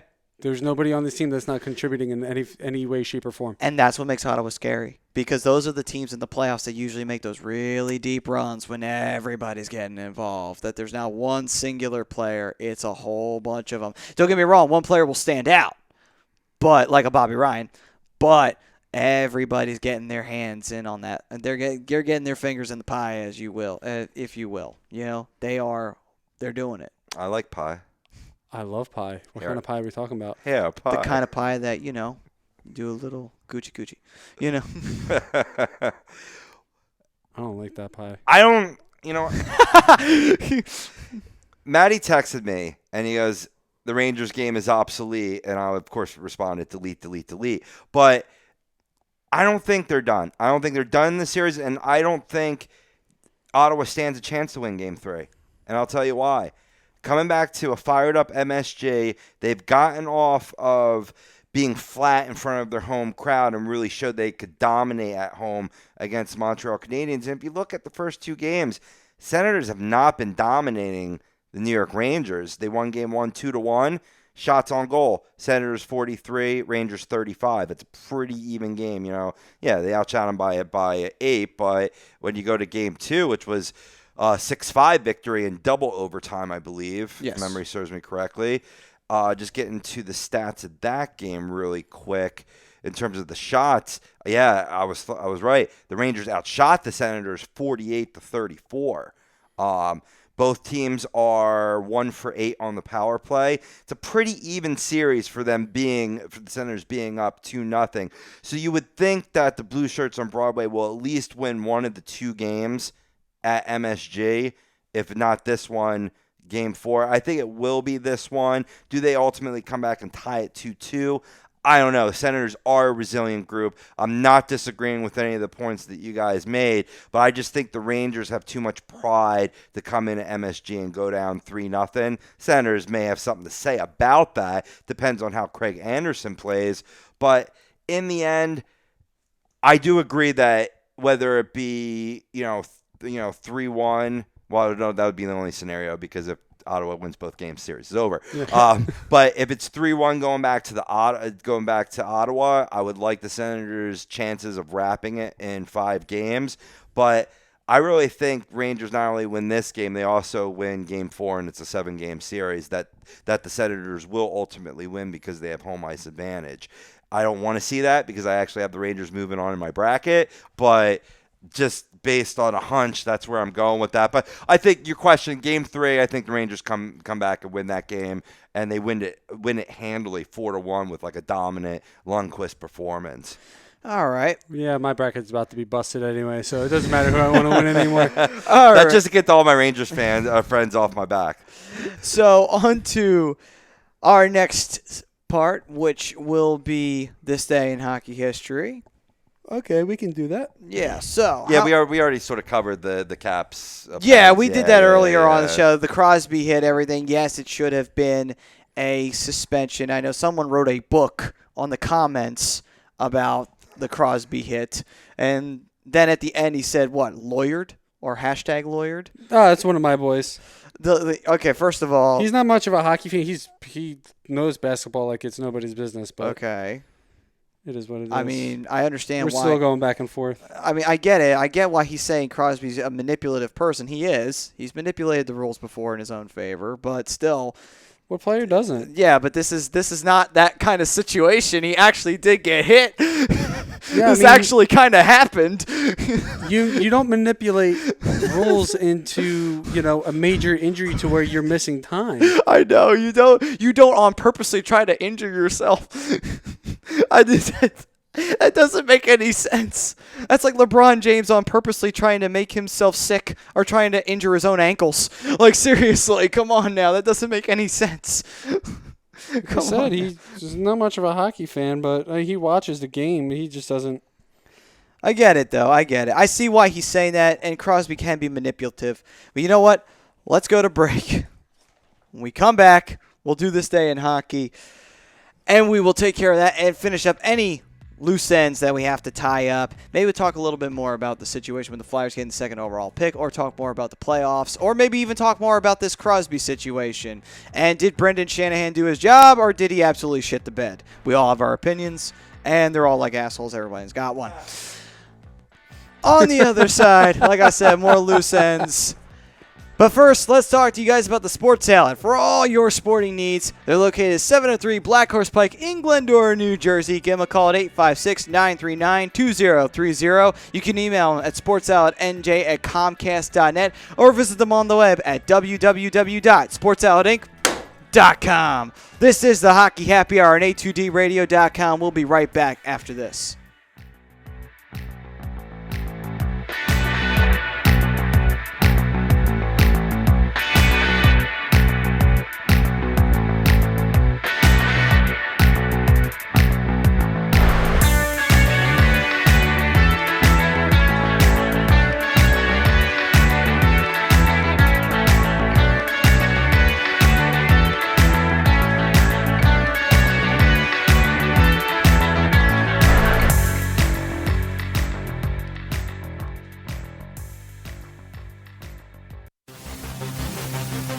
Welcome in to the worldwide leader of what? Real Talk, A2DRadio.com.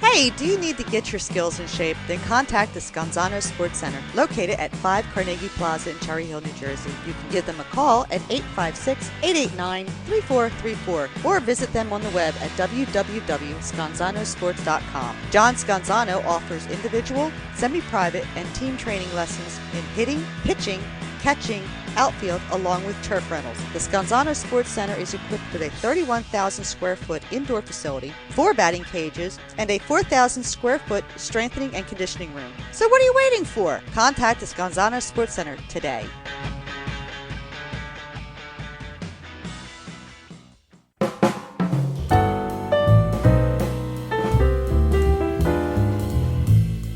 Fellas, you ever come in from that baseball or football game and your woman won't come near you because you stink beyond belief? Then you need Soap Stash. You should never settle for a generic hygiene product that only covers up the stench. Treat your skin with the best nutrients. Feel clean with the only soap you'll need. The highest grade carrier oils are ingrained in all of their products, which are 100% natural and terrific for your skin. No sulfates, parabens, or phthalates, and synthetic fragrance free. Contact Soap Stash for your sample package and give your woman what she deserves. You can contact Soap Stash at 844-890-3197 or visit them on the web at soapstash.com or Facebook at Soapstash LLC. Once again, their number is 844-890-3197. Soap Stash, the new soap standard.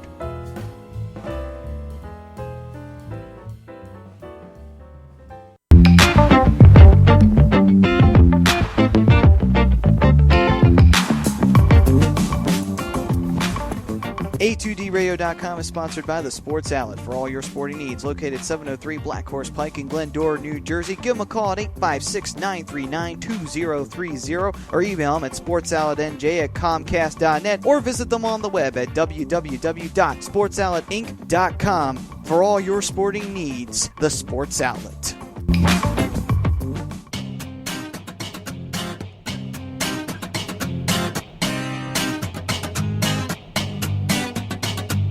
A2DRadio.com is proudly sponsored by Gibson Mayer LLC Certified Public Accountants. Gibson Mayer, located in Yardley, PA, is a leading accounting and business consulting firm with a proven track record of handling critical issues with expertise across many different industries, including construction, distribution, hospitality, manufacturing, real estate, service trades, merchandising, professional services, and professional athletes. Give them a call at 215-369-3300. That's 215-369-3300. Your initial consultation is always free, and if you tell them that Tom and Mike from AM and the PM sent you, you'll receive 15% off all income tax services completed by February 15th. That's Gibson Mayer LLC Certified Public Accountants, 215-369-3300, or visit them on the web at www.gibsonmayer.com. That's gibsonmayer.com.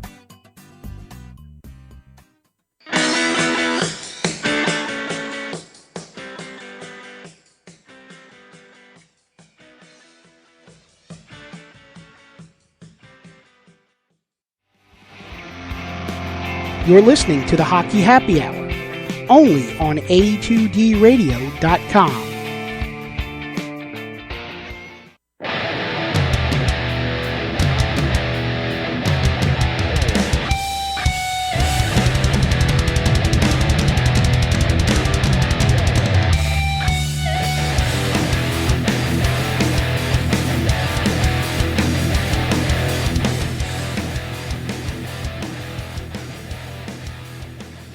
It's the playoffs, and this is the Hockey Happy Hour live on A2DRadio.com and from the BMW of Atlantic City Studios here in Mount Ephraim, New Jersey. Brought to you by Skinzano Sports Center, located in 5 Carnegie Plaza in Cherry Hill, New Jersey. Give them a call at 856-889-3434 or visit them on the web at www.skinzanosports.com. All right. Just sending everything flying, aren't you? Yep. Damn right I am. Okay, so Damn right. we were talking all about the present, but now it's time to talk about the past. It's time to go into this day in hockey history. Brian, the floor is yours. Just remember, you can't have a future without a past. This is true. On this day in 1967, in the final season before the 6-game expansion, the Leafs beat the Canadiens 3-1 in Game 6 of the finals to become the last original 6-era champions. Nice. You would think it'd be Montreal, but no, it was those damn Maple Leafs. It was actually the Leafs' last Stanley Cup, too. It was. Yep. They've had a curse ever since. Never been able to do it. Haven't even been back to the Stanley Cup Finals since then either. Never been in there. No, I don't think they've even been to the Eastern Conference Finals, at least not to my knowledge. One time. 2002. Were they in the Eastern Yeah, Conference Finals? they made it to face Carolina. Carolina beat them. It was in overtime. Wow, I don't even remember. Yeah, it was in overtime. It was one of those weird years. You know, Toronto was still semi-good. They had El Belfour in goal, and they had Renberg on the team, of all people. Oh, wow. All right, in 1972, the Canucks named Vic Stasiak as the team's new head coach, replacing Hal Here, hold on. Wait, LaJoy? where is it? Let's see. Stasiuk and Hal Laco. Nobody likes to know it all, Maddie. Oh, no, it's actually Hal Laco. That's how it's pronounced. Hal Laco. The Canucks officially become an NHL team in My soul is 1970. So it took them 2 seasons to replace their coach, which probably resulted in early failures. More likely resulted. They went 44-96-14 in the first 2 seasons. Didn't fare much better after firing their original coach, who went 40. They went 46, 90, and 20 the next 2 years. So they got a whopping 2 more wins. Yep. Okay, so May 2nd, 1976, Reggie Leach scored a goal in the 7th straight game to help the Flyers beat the Bruins 5-2 in Game 3 of the semifinals. Ah, yes. Back when the Rifle was on the team, and we beat the Bruins again. That was fun. Here's a fun question. How many players actually score goals in 7 straight games in the regular season, let alone the playoffs? Well, besides the obvious answers being guys like Gretzky and Lemieux. I don't even think they have. 7 straight? What, in the regular season? Yeah. I'm sure Gretzky has. I mean, I'm not doubting it. I'm just saying, not to my knowledge. I mean, yeah, There's not many players who could do it now. That's for damn sure. That's for damn sure. None at all, actually. Last one. May 2nd, 2000. Rookie Andy Delmore scored his first 2 career playoff goals, including the overtime winner to lead Philadelphia to a 4-3 win at Pittsburgh in Game 3 of the Eastern Conference Finals. Eastern Conference semis. I apologize. When was this? 2000. Delmore was actually a defenseman, and he became just the 5th defenseman to score an overtime goal in playoff history. He did it in the first game in which he recorded a playoff goal. Fun fact for Andy Delmore: Delmore played on 11 different hockey teams in the span of just 7 seasons. Yeah, that was a weird series. That 2000 series with the Flyers and the Penguins. That was the same series that had the 5 OTs. Yeah. That's all I got. All right. But Excelente grande. I like that last one. That last one especially was You ain't nice. too bad yourself over there. Yeah. Hey now. Delmore. There's a name you haven't heard in a while. Delmore. Andy Delmore. I think that was the only highlight he ever did for the Flyers, to be completely honest with you. Every time I think of Delmore, I think Shawshank Redemption because of Andy. I don't know why. Yeah, I think it was playing around the time the movie came out or something. But that is this day in hockey history, from the past to the present, now to the future. The Flyers, of course, having that 2nd overall pick. We talked about the possibilities of that. The New Jersey Devils being the only other team that's in the running, as they are the number 1 overall. That's just weird, though, how the Flyers managed to get the lottery and win by being able to get a number 2 pick. I mean, I kind of don't like the lottery for that reason. Like, come on. Colorado clearly has the worst record. They have the worst record in the NHL. They deserve the number 1 pick. They deserve the player that's going to help them the most. Well, that's okay. Just call up Ron Hextall, say you're going to give us a couple of players, and we'll give you that number 2 pick. Having a lottery in any sport is just a clever way to talk about a fix. People talk about like sports being fixed. How the fuck is that not fixed? Like, oh, they're drawn at random from a random thing. Yeah, where did I see? I didn't see the pick. I know they show it on TV, but still, I don't know, man. Worst team should draft higher. Agreed. It just should be how it is. I mean, in your example, can you say that maybe Colorado doesn't have as many needs as, say, another down-in-the-dumps team because they have a lot of talent that just didn't come to fruition this year? I mean, yeah, you could say that, but, I mean, look at their record. Look at how the offense played this year. Look how the defense played this year. Right. I mean, just because they have the number 1 pick doesn't necessarily mean that the need is different from another team. Right. And that's I think that's pretty obvious. Sure. Well, so I think one of Colorado's biggest problems this year was defense.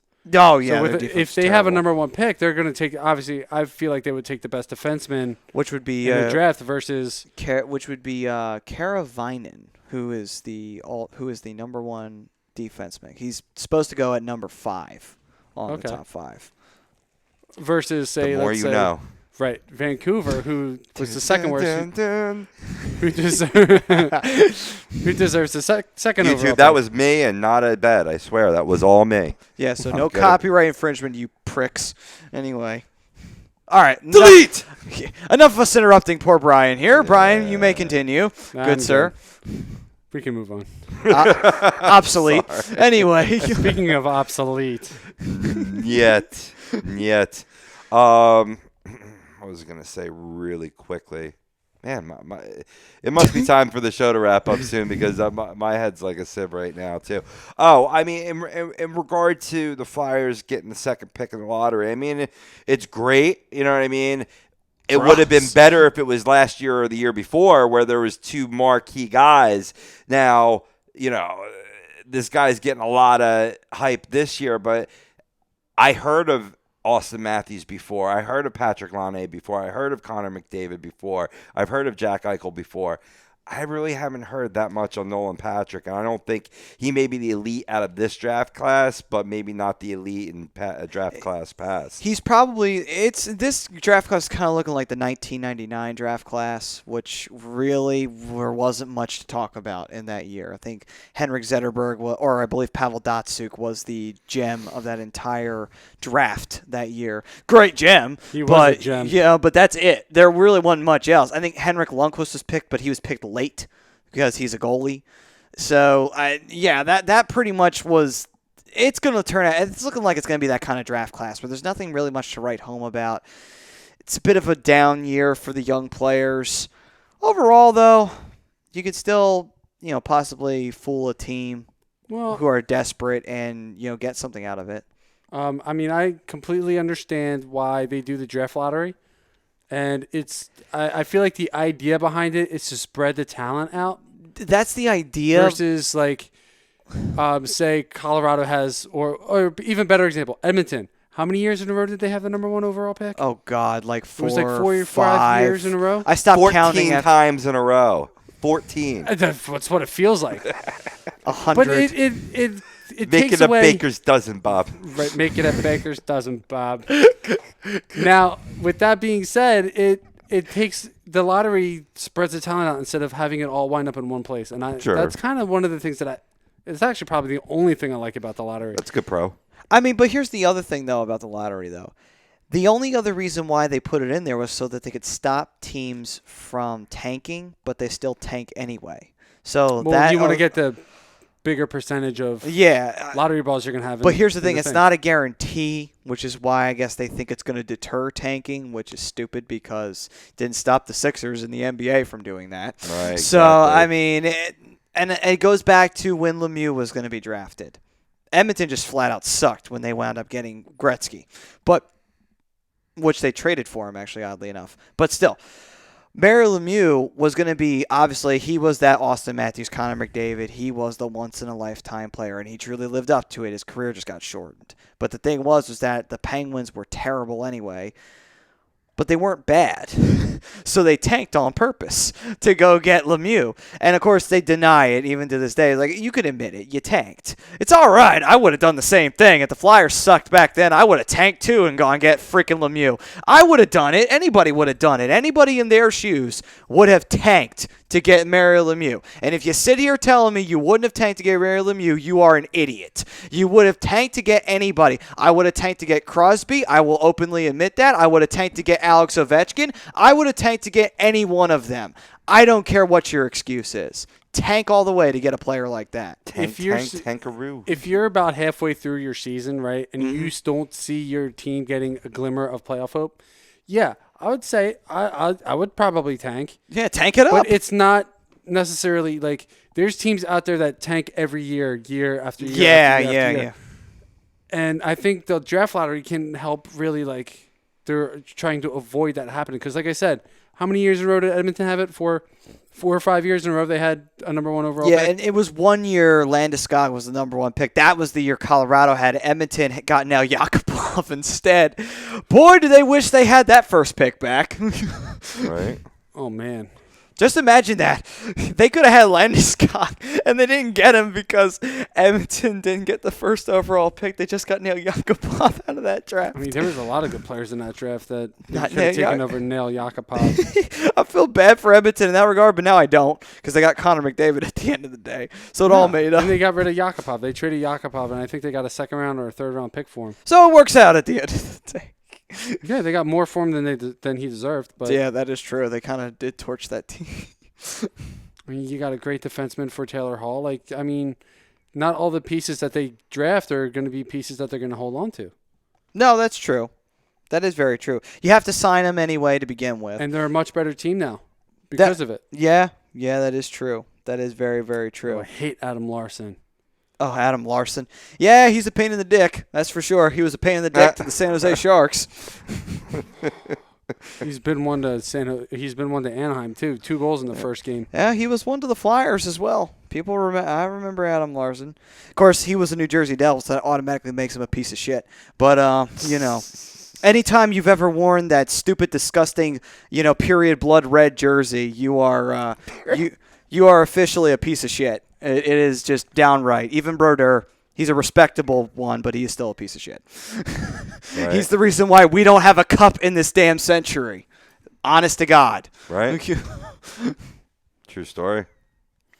Yeah, he is. Do not try and play that bullshit with me. We had skill to match the Devils. Do not play that bullshit with me. It was Brodeur at the end of the day. Can I just say that? First of all, I love Marty Brodeur. Best goalie ever, in my opinion. And that's all I'm going to say. I'm not going to argue that. I'm not going to argue that he is. My brother brought up a point to me the other day, and I want to bring this up to you guys. Did you notice that when the Devils changed ownership and had Lou Lamoriello walk, it was the time that they really started to decrease? Yes, right? because Lou Lamoriello was the only one who knew what he was doing. Think about it. Lou Lamoriello went to Toronto, and now Toronto's up. Do you see? Lou Lamoriello is the major player here. The new ownership chased away Lou Lamoriello. It's Josh Harris who owns the Sixers. Oh, wow. I forgot all about that. So are we making a correlation? Is that why the Sixers aren't having success right now? I'm just saying. Is that the reason why? Is it Josh Harris? Is it? Actually, we should throw that out there then. And we can let this be for everybody on A2D. Feel free to give your opinions. Everybody on the Fix, agree to disagree, AM and the PM. I'm asking you guys. Tom, Mataraki, Brodo, Vespi, anybody who will listen. Is it Josh Harris? Is it his fault? Is he the problem? I'm going to say yes. Is he the problem? If the Devils are terrible, maybe that's the problem with the Sixers. Maybe, just maybe. I mean, Sixers I'm asking. suck. I'm asking. Devils suck. I want to ask. I'm pretty sure you guys can give me an in-depth analysis. I can't because I don't really watch basketball and I don't give a shit. So Devils were the third worst team in the league all year. Oh, they were, and they've been bad for God knows how long now. They haven't been in the playoffs since 2012, and they oddly made the Stanley Cup Finals that year. They also beat the Flyers that year. You fucking assholes. Anyway, God, Hey now. fuck Devils. I hate them. I hate them so much. Tell them how you really feel, Maddie. Well, I can't help it. I hate the Devils. I hate everything about the Devils. But I just think it's kind of weird that, Josh Harris takes over the Devils and you lose your GM and your team just steadily just gets worse and worse every year. Look at the Sixers. Sixers were a decent team for a little while. Josh Harris took over as the owner, and now they're steadily getting worse and worse every year, although now they're a little bit on the uprise.